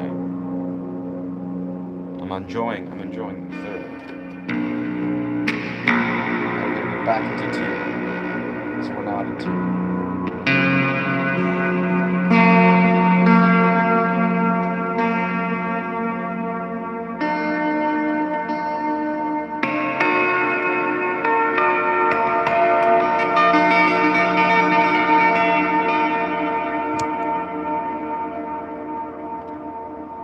Why? Thank you, or thank you, yeah, or you're welcome. I don't know. Yeah, thank you, Phoenix. I think. I appreciate you guys joining here. Ah, yes, thank you, Phoenix. Bless. I appreciate the sincere recommendation, the vow of confidence. Whoa.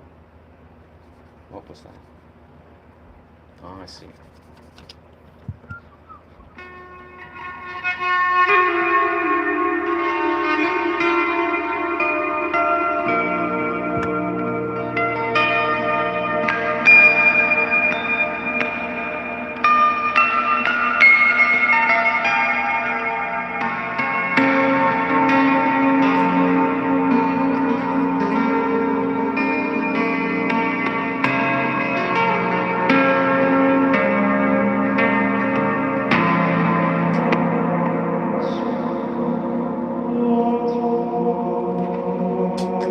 Let's do a fresh loop. I don't know.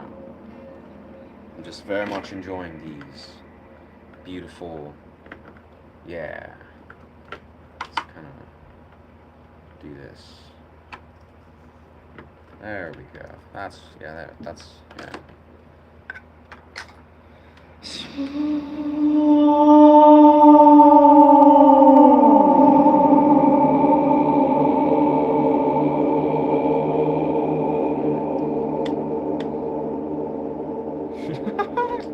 I don't know. That was weird. Oh, sick. We hit 2.6K subscribers. Let's go. We're officially at 2.6K. One step closer to 3,000.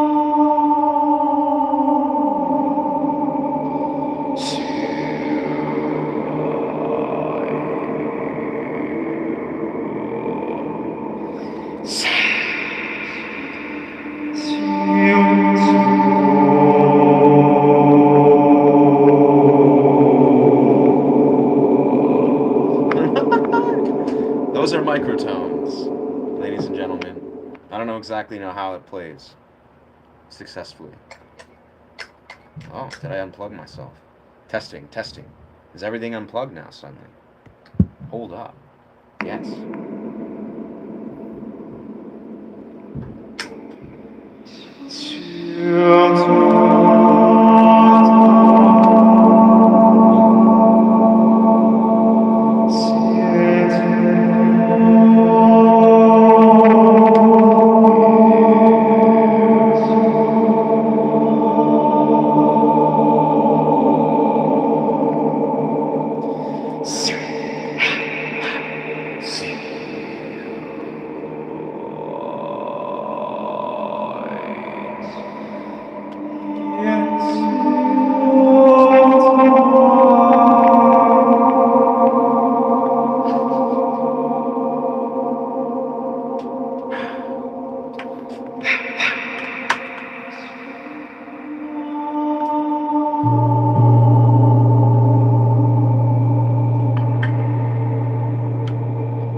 Damn, that's wild.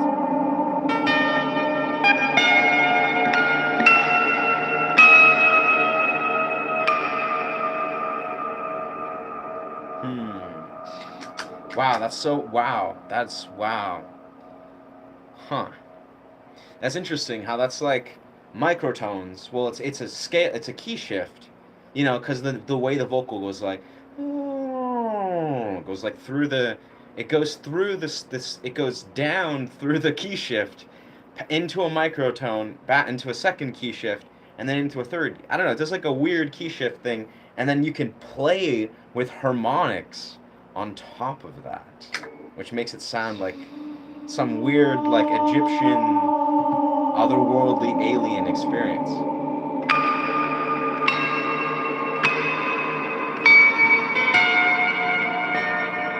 It's exactly what I want.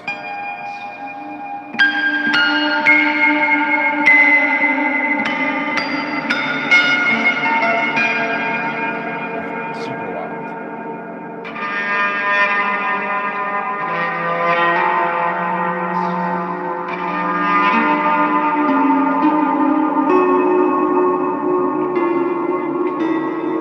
Now we want to stay here.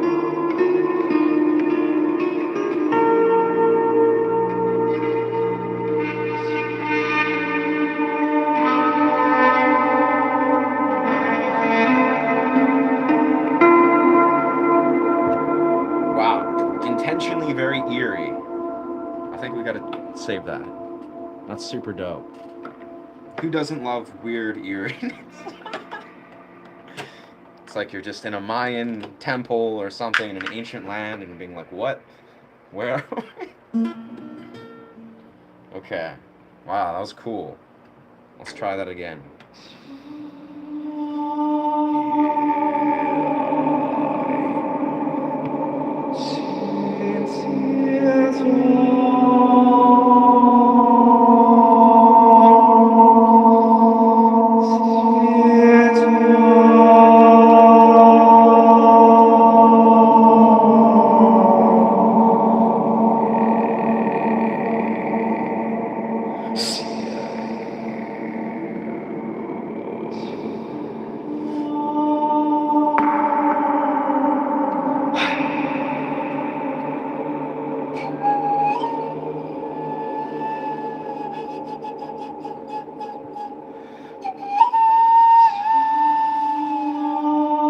Microtones, baby, goddamn. Yeah, I don't know.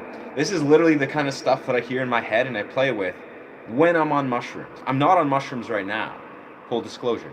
But it's literally like this. It's always like, and I kind of question, I'm like, should I do this in a stream half the time? Because it's just like, it's the part of me that's like, I'm playing around with experimental waters where I don't even know if it actually sounds alright. But, it's exciting to capture that on camera. I'm probably going to release that as a clip. I don't know, maybe. But I gotta, like, warm up my voice now.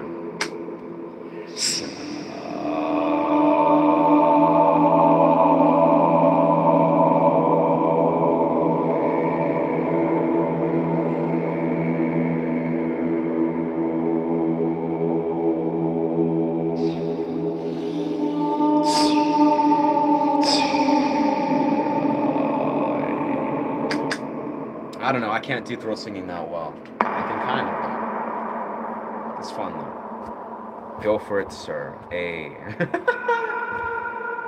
Welcome, welcome.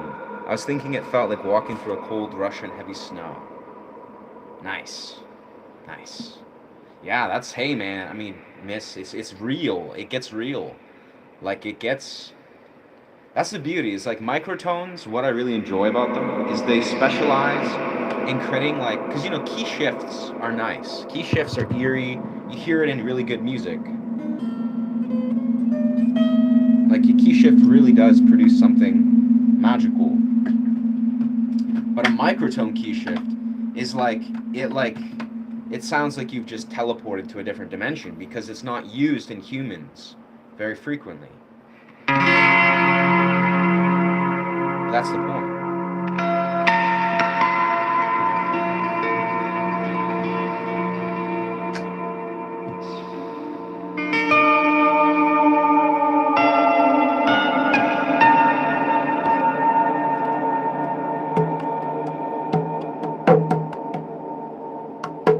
At least ancient humans do it. So modern humans now.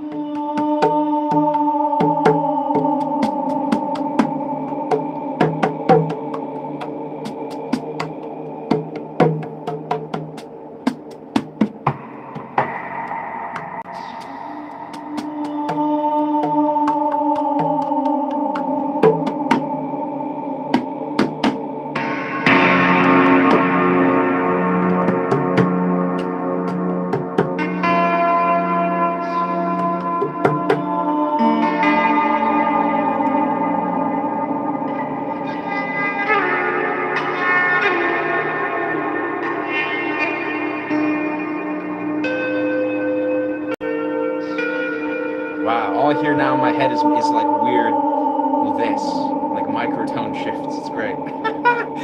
It's crazy. Like my brain's just like doesn't want to do a scale. It's like it wants to.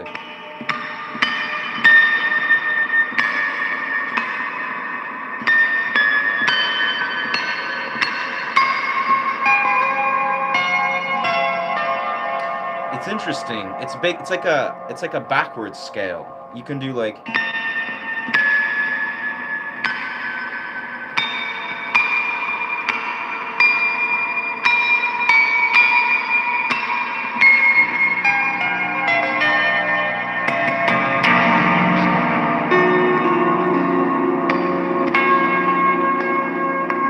This is the normal scale.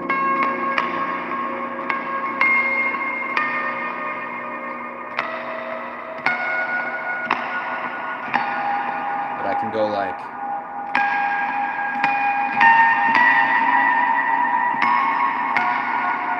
Maybe that was the normal scale. I don't know.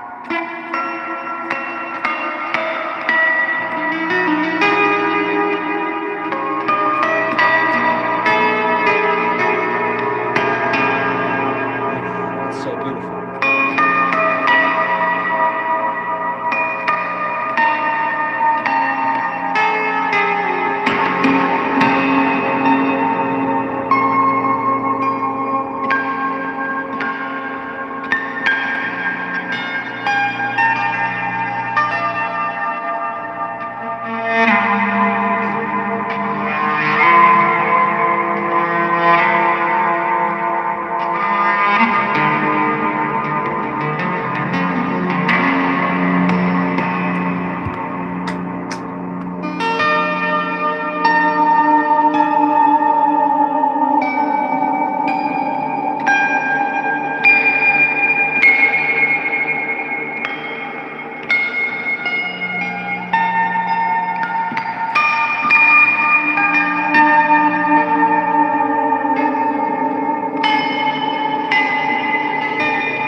Wow, that was weird.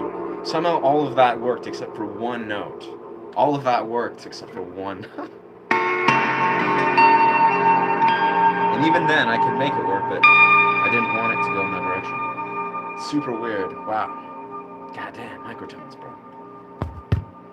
Feathers of a Fairy, I say that in a good way. You remind me of that. I don't know why, but it's good. Wow, thank you. Yeah, I don't know. That's very, yeah. Yeah. Surround sound great for this. Yeah, yeah.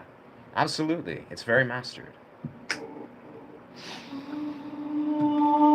Wow. This is getting very psychedelic.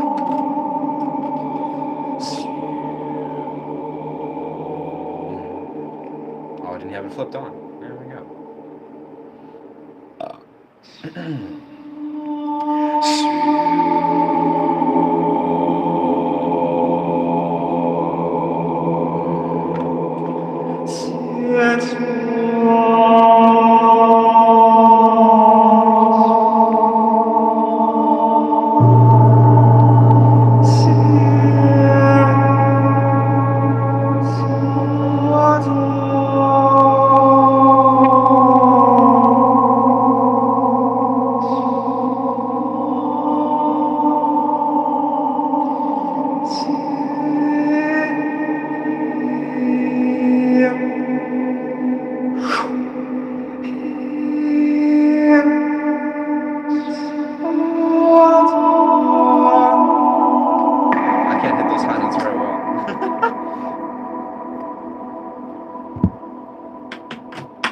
but I sort of can.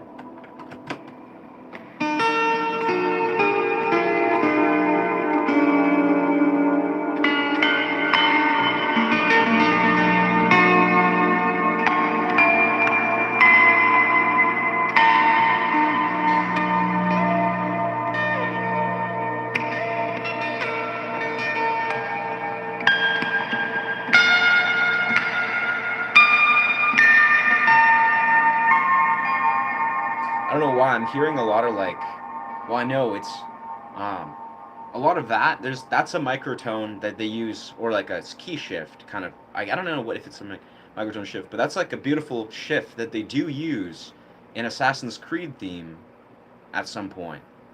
You know, it's the one where it's like they do it in like Assassin's Creed in the Ezio theme, I think it is.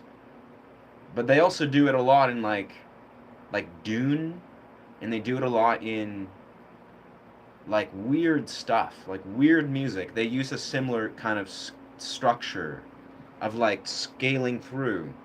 Not a lot. You don't hear it a lot, but it's like, you know, it's very different. It's nice. It's very nice. For some reason, I remember one day I just woke up and I was like singing in the shower, and that like kind of hit me. I was like, oh, like that's better than most scales, I feel. For some reason, it's just like scaling all the way through it. You know, you start like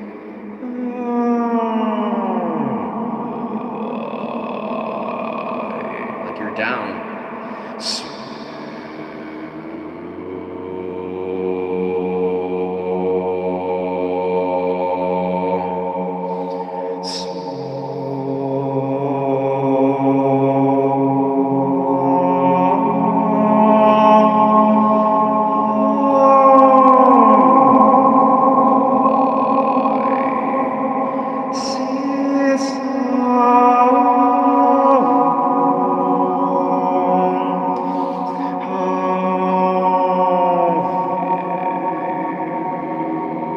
It's weird. It's like it's kind of like you're singing, channeling channels, but also it's like how you sing in a didgeridoo, sort of, and Tibetan throat singing.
listening, hearing, feeling beyond this bound sensory experience.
Wicked.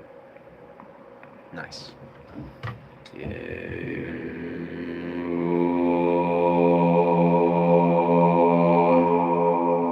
Voice sounds like when you make sounds like that as a kid, mucking about. Interesting. Yeah. Yeah. Basically, I could see it. Like a kid who's barely known words, but it's just like, I don't know. I didn't make those sounds as a kid, in all honesty. Those are more like, yeah, I don't know how to describe it. That makes sense though. Like some of those sounds, it's kind of like you're like beckoning. That's what I'm like. I don't really know how to describe. They're not sounds or like vocals, but some of them they're just like similar to the pan flute. It's meant to be like a ritualistic beckon. It's not really like a note, like song, note, word. It's like you're trying to make like a sound that's like a weird beckoning. You know, similar to like if you were to just shout, it's like a chant, an ancient chant. You're just like, it's not a word per se. It's not a note exactly because it's not supposed to be. I don't know. I don't know.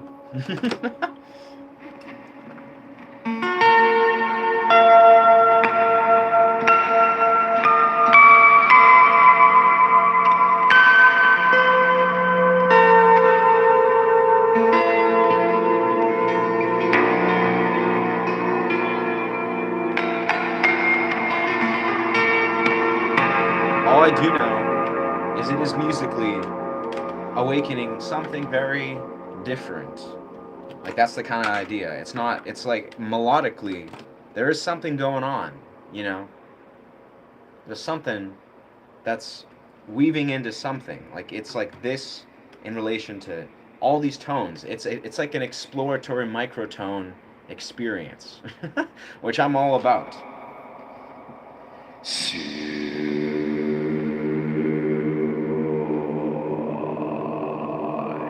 I really liked these like weird.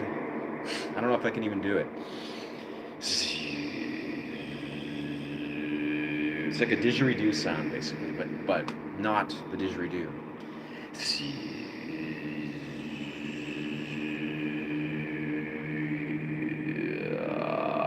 Yeah, somewhere there.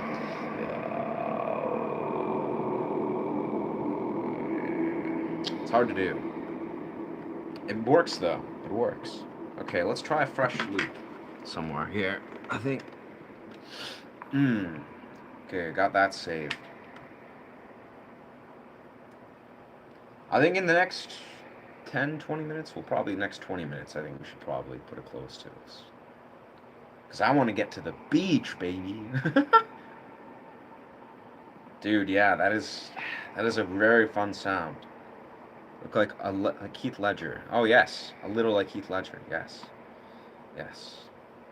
I do get that a lot. It's funny. I speak of this openly, where everyone's been telling me I look like Heath Ledger a lot when I'm on this YouTube, which is great. He's a real one, and I've like researched. It's made me like really intrigued with Heath Ledger.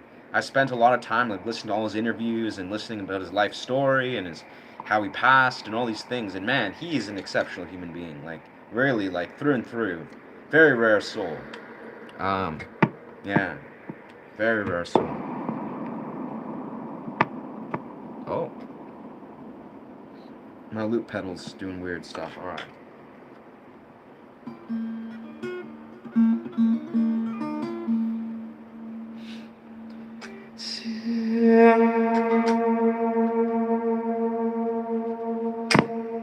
What the? Is it not? My loop pedals. It's kind of doing some weird stuff.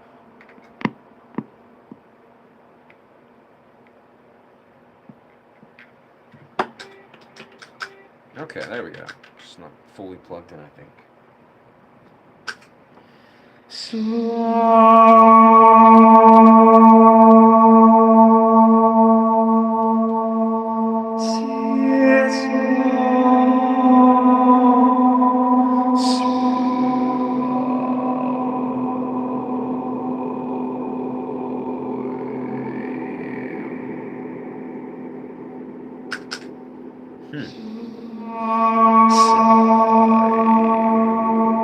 I gotta like somehow.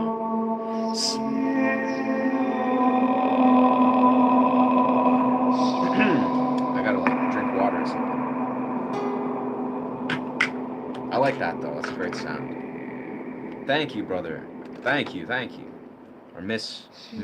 Sean of the Bread Life. Imagine it's a Sean of. So yeah, homie. Thank you, brother. Yeah. Have you seen Brokeback Mountain? A lot of people die. Yes. Oh yeah, I have seen Brokeback Mountain. I watched it recently. Beautiful, beautiful, beautiful movie. Let's be real here. Of the themes being so mature in that movie. Yeah. Honestly, well, that's the thing is I was never like aware of Heath Ledger's presence just as an actor until people like really constantly would say I look like him. So I was like, let's check it out, who he is, and look at all his movies. And honestly, bro, like I mean, he has a few movies that he really shines, but in Brokeback Mountain, it's just like it's such a I don't understand even remotely why it gets hate. It's like one of the most magical, beautiful stories I've ever heard. I mean, yeah, it's like sure, who cares about the sexual orientation of these two dudes? It's like the actual story, like the cinematography, like the actual layering of stories and the characters is just so beautiful. Like genuinely, I can't even yeah. Yeah, I feel like most people weirdly enough once, the weird, I guess some sort of Hollywood stigma of whatever was kind of present when it was released originally, but like damn, that movie was like exceptional. Like I literally like what blows my mind is like how could people like even just like you know they see a few scenes in a movie that have an orientation that they just don't, that's not theirs, which is valid. Like I get that. But like how could those like couple minutes of clips and scenes that display one particular sexual orientation, how does that take away from the entirety of like all this beautiful storytelling of like all the way the characters and the energy of like the atmosphere and all everything in that movie is just so beautiful. Like I don't know. Like obviously it's like I mean I'm a heterosexual man.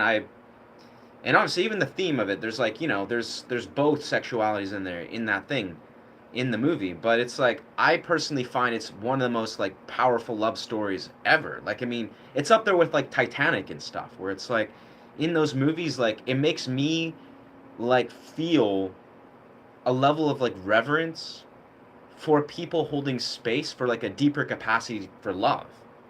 And like I would never have expected that, from Brokeback Mountain. But I just seeing it, it's like wow, what a magical tale of two people in a place that's far beyond this weird, fucked up, technologically oversaturated era, who are in this like country life, and I don't know, just it's great. It's some great acting. It's very nice.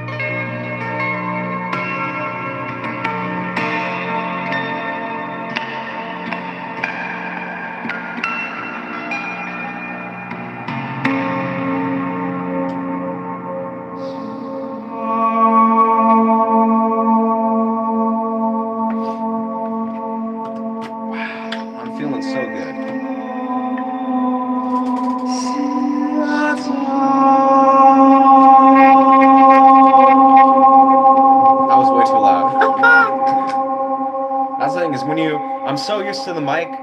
The mic for this condenser mic with this tone amp setup, it's like you if you're like too vocal, it will just like clip out, which is refreshing because you actually have to like practice using moderate distance. It's great. Such a good effect. Such a powerful effect.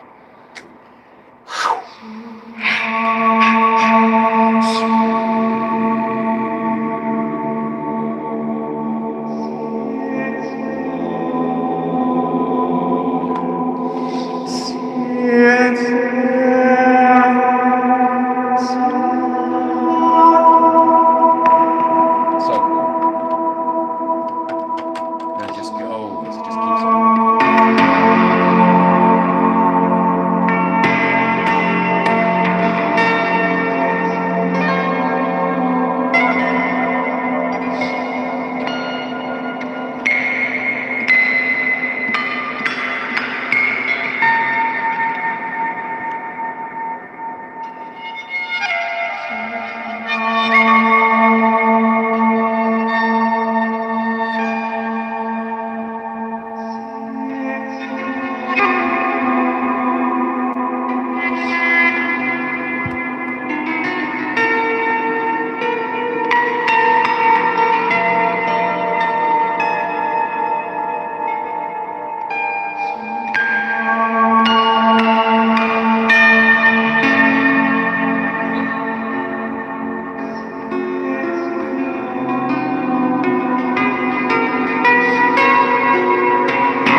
Much too hot to wear an acid wash jacket, but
really interested. Thank you. Titanic, were you surprised at the ending? Man, Titanic like blew my mind the entire way through. I'll be honest, like I kind of just get chills and like almost nostalgia from just like the the opening scene when Jack is just playing cards. Like from that moment on, it's kind of just like I'm locked in. But yeah, was I surprised at the ending? I wasn't surprised. Honestly, I wasn't surprised at all. But I was really sad. Like I remember the first time seeing Titanic, it literally made me like feel like I just lost a lover, in real life. Like it was like I was grieving. I was like that was so fucking sad that I was just like, like cuz just the eerie feeling of Jack, dying in a freezing to death and all these people collectively freezing to death, that just really stuck with me where I was just like, man, that was like freezing to death, but then there was so much like love that just was gone. And then then she like had the haunting memory of like all of that. That just broke my heart. I was like, holy shit. It's very masterful. Very good storytelling. Very good storytelling.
How do you create an amazing sound?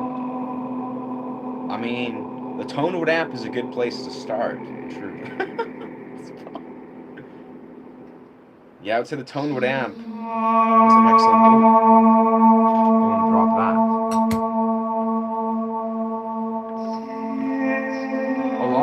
A lot of it is the tone wood amp, but also the interface, but also it's an alternate tuning I created, and also harmonics. I don't know. Very different. It's just I don't know. It's a sound journey. It's a sound journey. It's very different. It's not meant to be a composition or a guitar song. So that's where it starts. That's where I think good music starts. It's not a song, it's a journey. I don't know.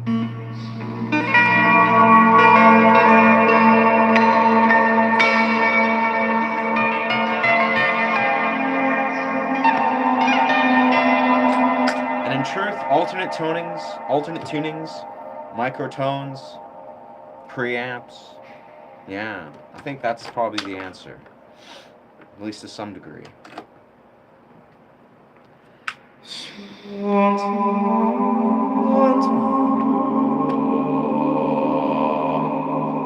Yeah, no, no.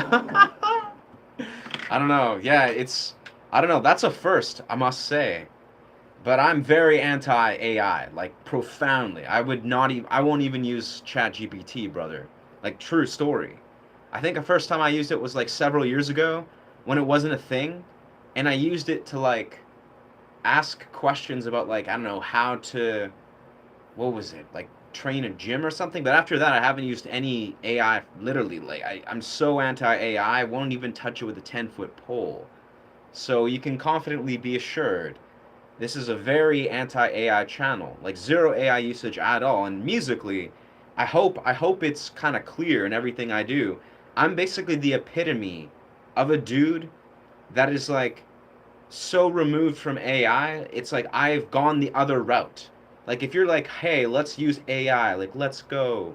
I'm like the very opposite domain. Like I've purposely carved creative pathways that have nothing to do with any sort of technological artificial intelligence, and that's never going to change. I'm kind of the, no shame to you, I guess, if you're playfully exploring AI or someone's doing that. I mean, if you're trying to create content, that I think is you're you're a stain on society, so to speak. But I mean, I don't know, not to throw hate, but in all truth, yeah, I'm very much the how do we say, the antithesis of AI. If I don't know if that makes sense. But nothing I've ever achieved could ever is like AI could not hold a flame to what I do, and I say that with reverence, of course, with humble reverence. So, what did I do here? What did I do here? I did something. I think I flipped everything.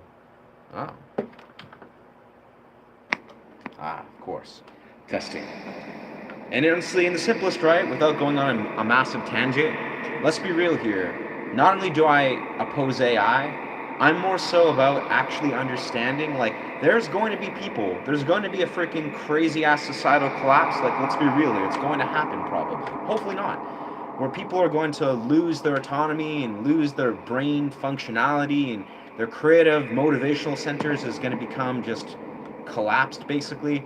But I'm personally desiring to be a person that actually is on the farce against that.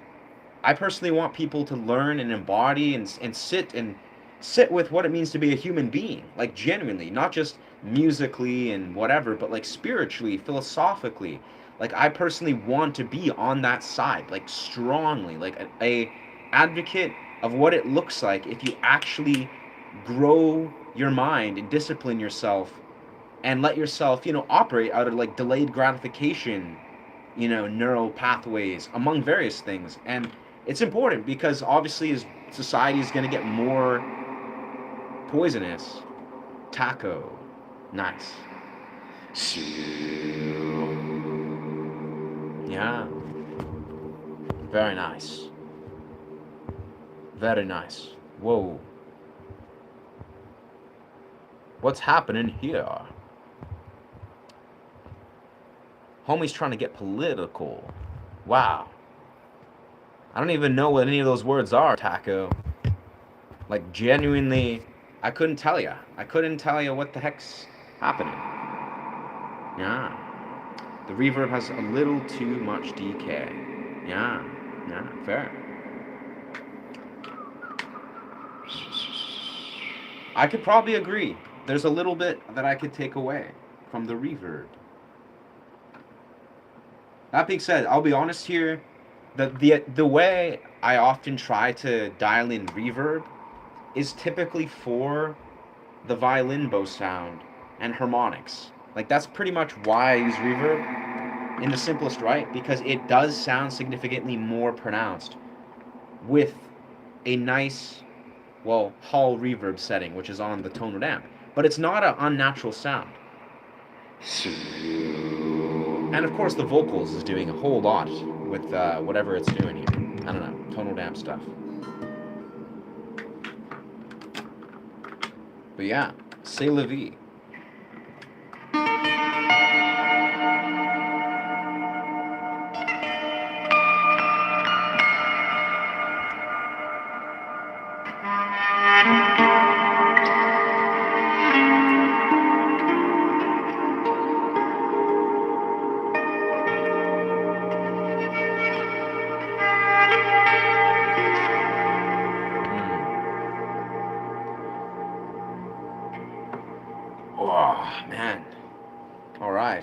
I think as we're approaching the 3 hour mark, we're probably going to allow ourselves to take a moment.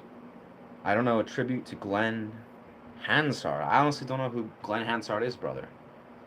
The thing I held, it's a violin bow. Yeah, it's a violin bow. Yeah. It's rosin and a violin bow. Thank you, cornbread. Yeah, honestly, I'm super stoked on the way this vocal element sounds. Honestly, I've never been so inspired vocally. I've been close, but this is like, it's great. Because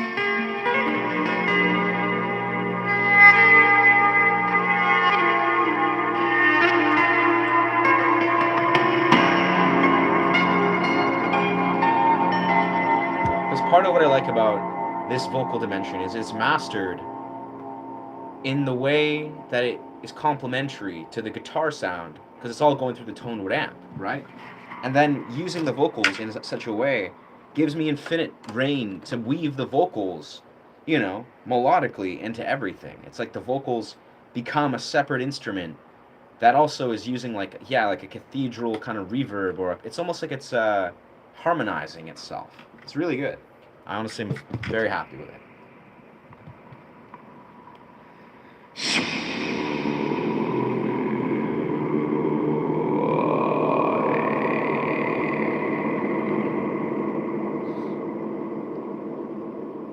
Listen, feel, see beyond the mind's illusions. Understanding, awareness.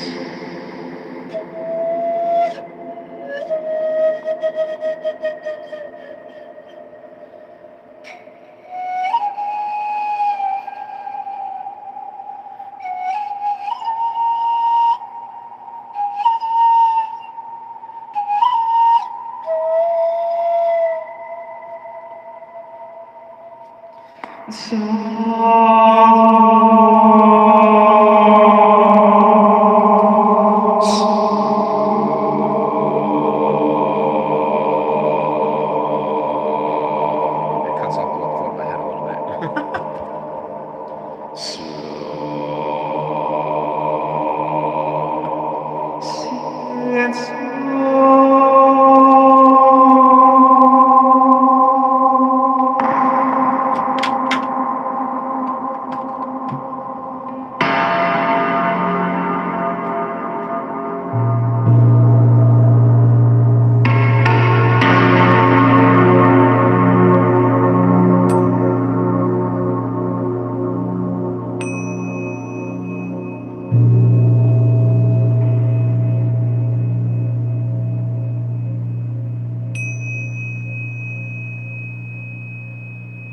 I thank you. Thank you, brother.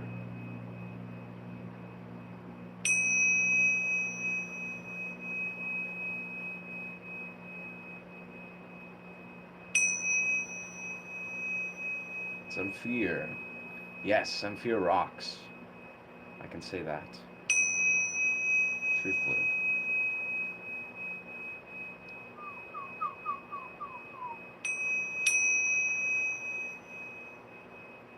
Oh, I see. Got a little thing numbing or dulling the sound. There we go. That's the sustain that we're going for. And a ding, a ling. Nice. You know who I am? No. Michael Friesen. Michael. I know a couple Michaels. Are you the Michael that I met in the real world? I don't know.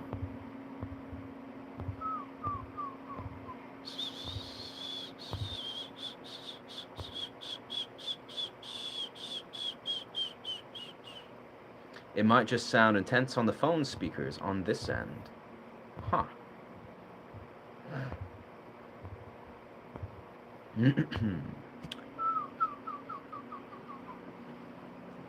Okay.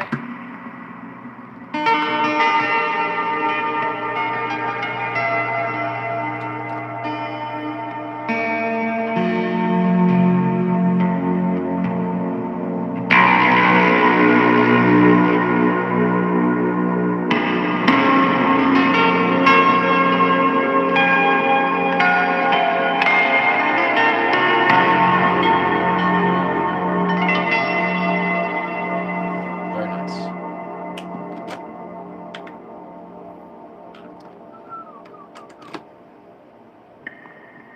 I'm so confused, Michael. I'd say take a breather, friend. Take a breather. Because, yeah, that sounds a little bit bonkers, my guy.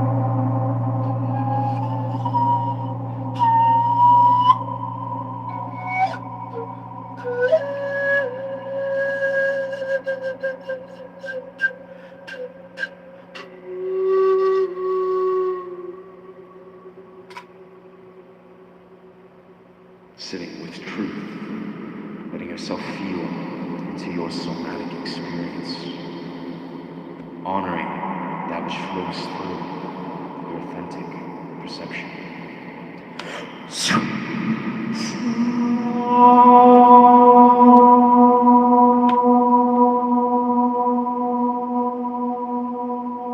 What the heck is you talking about, Michael? Yeah. What type of studio setup have you done? I mean, I just use Ableton. But the funny thing is everything I'm using right here is actually remote. That is, it's like my busking setup. Yeah. I feel like I'm going to that Terabithia. Nice. That's cool, bro. Yeah, I recently was just like, bro, I think I'm just gonna introduce a vocal dimension. You know, verbal, almost like verbal spoken word, I guess, let's say conceptualizations. Which I do, of course, tentatively, but man. I have to say, Michael Friesen, you're probably about a couple words away from being permanently banned from this channel. Like, genuinely. I mean, out of raw curiosity to hold space and let you breathe out whatever's going on, I'm just not already banning you. But brother, what the fuck you talking about? Like, yeah. It's cool, bro. I mean, I don't know. Just take yourself off of your phone, I would say. This is probably not a time to be on a phone. You know, if you're just, yeah, it's a YouTube stream, brother. Yeah, goodbye, Mike. Goodbye.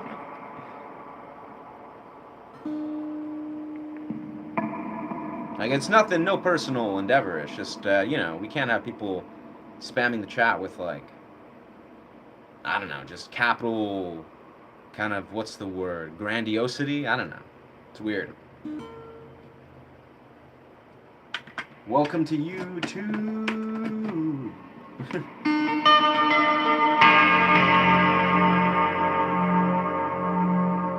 Yes.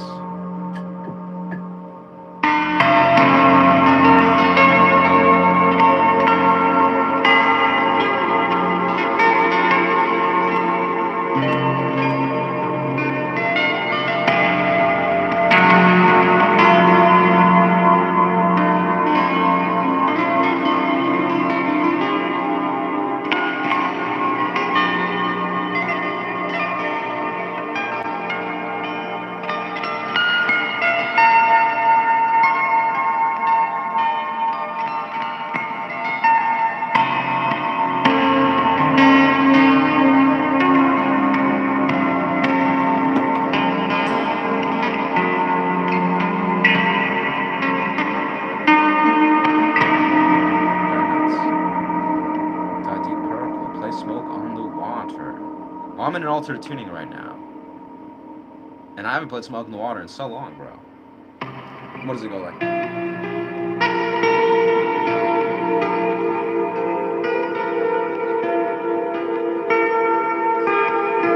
Technically, that's it, right? I haven't played that in so many years.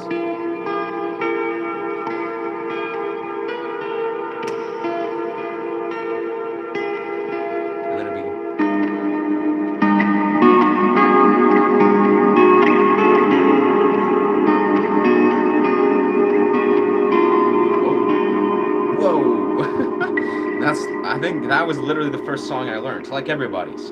What song do you learn? You don't know guitar? Smoke on the Water.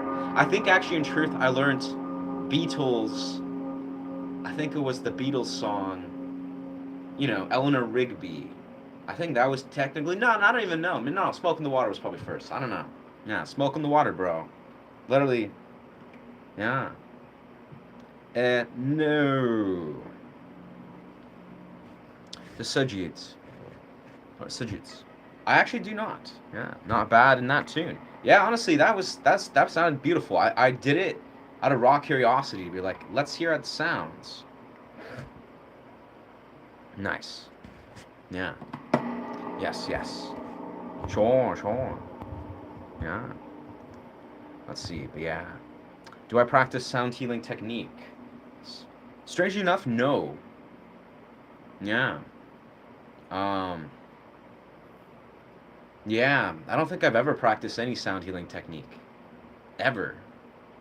Like, that's the kind of weird reality. It's like, and it's, I don't know, it's paradoxical. I'm sure I'll learn sound healing techniques and I'm open to develop a repertoire that, I don't know, leans into whatever people do in sound healing. But that's the weird thing, is I literally just, I've been a musician, for 17 years, and I kind of just organically started to create, very free form expressive compositions that was more leaning into sound healing, probably about 7 years ago.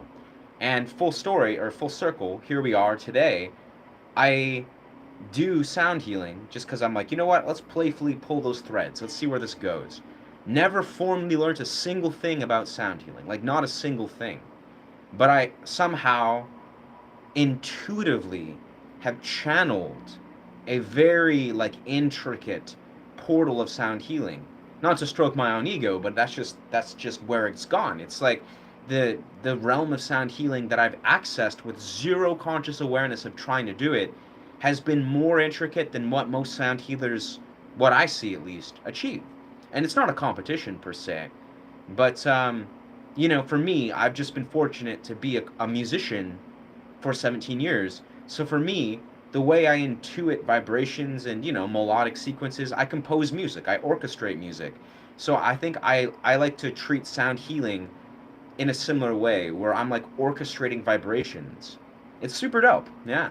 So it's a funny thing, like I've never formally learned anything related to sound healing, but weirdly enough, I intuitively stumbled ass backwards into like every little domain of sound healing that sounds really effective.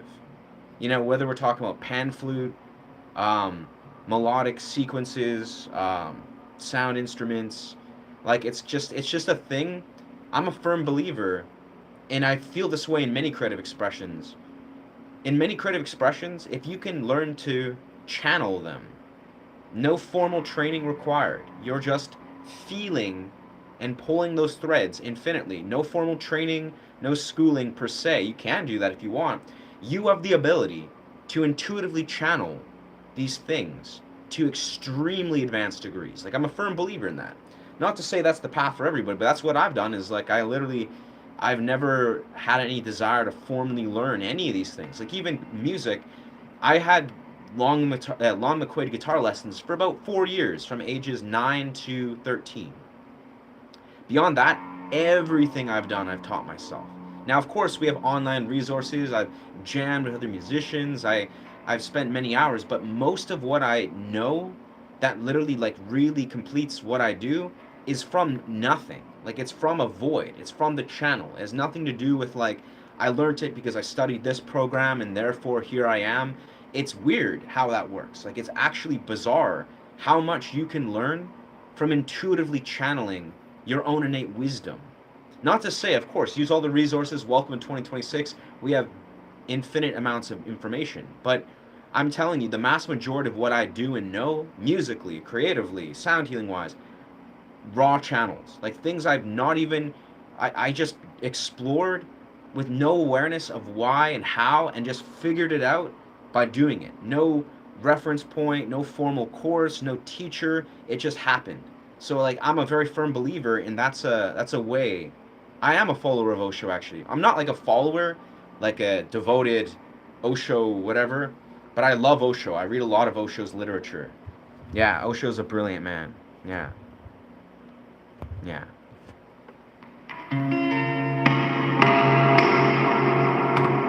Like, I have a number of his books all around me. Yeah, I have a lot of his books just floating about my room here. Osho's a very dope guy. I actually recently I stumbled across it was like a Facebook post. Yeah, sure, a follower. Yeah, no, I could say in some context I'm a student of Osho's work. Absolutely, like absolutely, he's a brilliant man.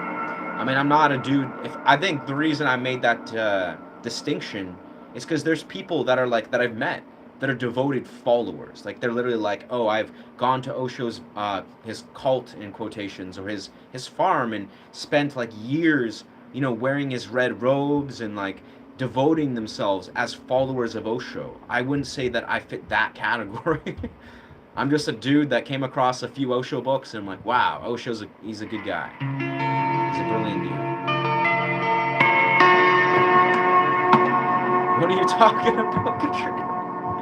I mean, bless you popping in and out, but I don't know what you're talking about. He's not the king of the universe. That sounds like a weird dogmatization or stigmatization. But hey, whatever gives you happiness. But this is a music channel. It's nothing to do with Jesus or religious ideology.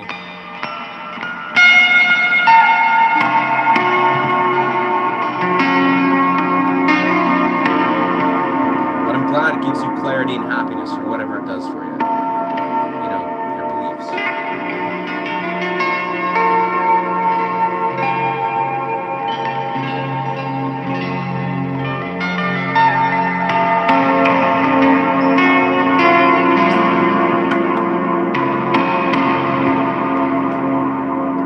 I think because we're just hitting a 3-hour mark, we're probably going to soon put a close to this stream. Yeah, that's nice. Not bad. 69. 69. I imagine, well, it's been like 3 hours, so yeah, that's pretty good. That's pretty good. I'm going to guess maybe 3K views. We've been steadily picking our views back up as we like took a little break. So our views went, you know, they fluctuate as they do. But yeah, I would be happy if we hit 3K. That'd be tight as fuck. Why, thank you so much. Thank you, Evie. Bless. Yeah. Magic. Well, with that, I think we're gonna... Nice, we hit 70. Sweet. That's a good number. Now I'm pretty happy. This is a good stream. I think we're gonna make the executive decision to get ourselves organized, do a cold plunge, eat some food, go to the gym, go to the beach. I think we gotta do this. We gotta get into the real world, ladies and gentlemen.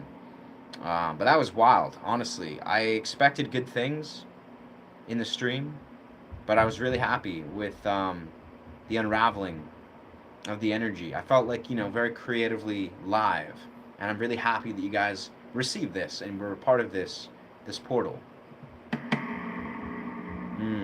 You're just original in all of your music. Thank you, dog. Thank you, brethren. Yeah. What guitar is this? This is a Yamaha APX. Yeah, Yamaha APX. Serves me very well. Yeah, Yamaha. Sick. Beautiful. Well, thank you so much for being here. Deeply appreciate the support. Feel free to subscribe to this channel if you're not already.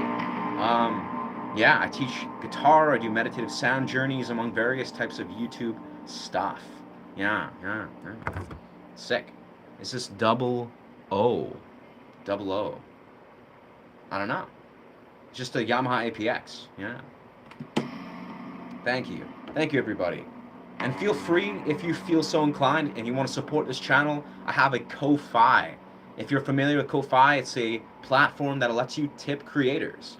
Yeah, if you're not familiar, it's, yeah, YouTube ganks 30% off your overhead. So, Ko-Fi rocks. If you feel so inclined, Ko-Fi. It's this baby. I don't know, it's kind of flipped backwards, so I don't know if it's Ko-Fi. K-O-F-I. A-S-E. Just no symbolism, just K-O-F-I-A-S-E. If you feel so inclined, you know, support this channel, but no pressure. But that's, yeah.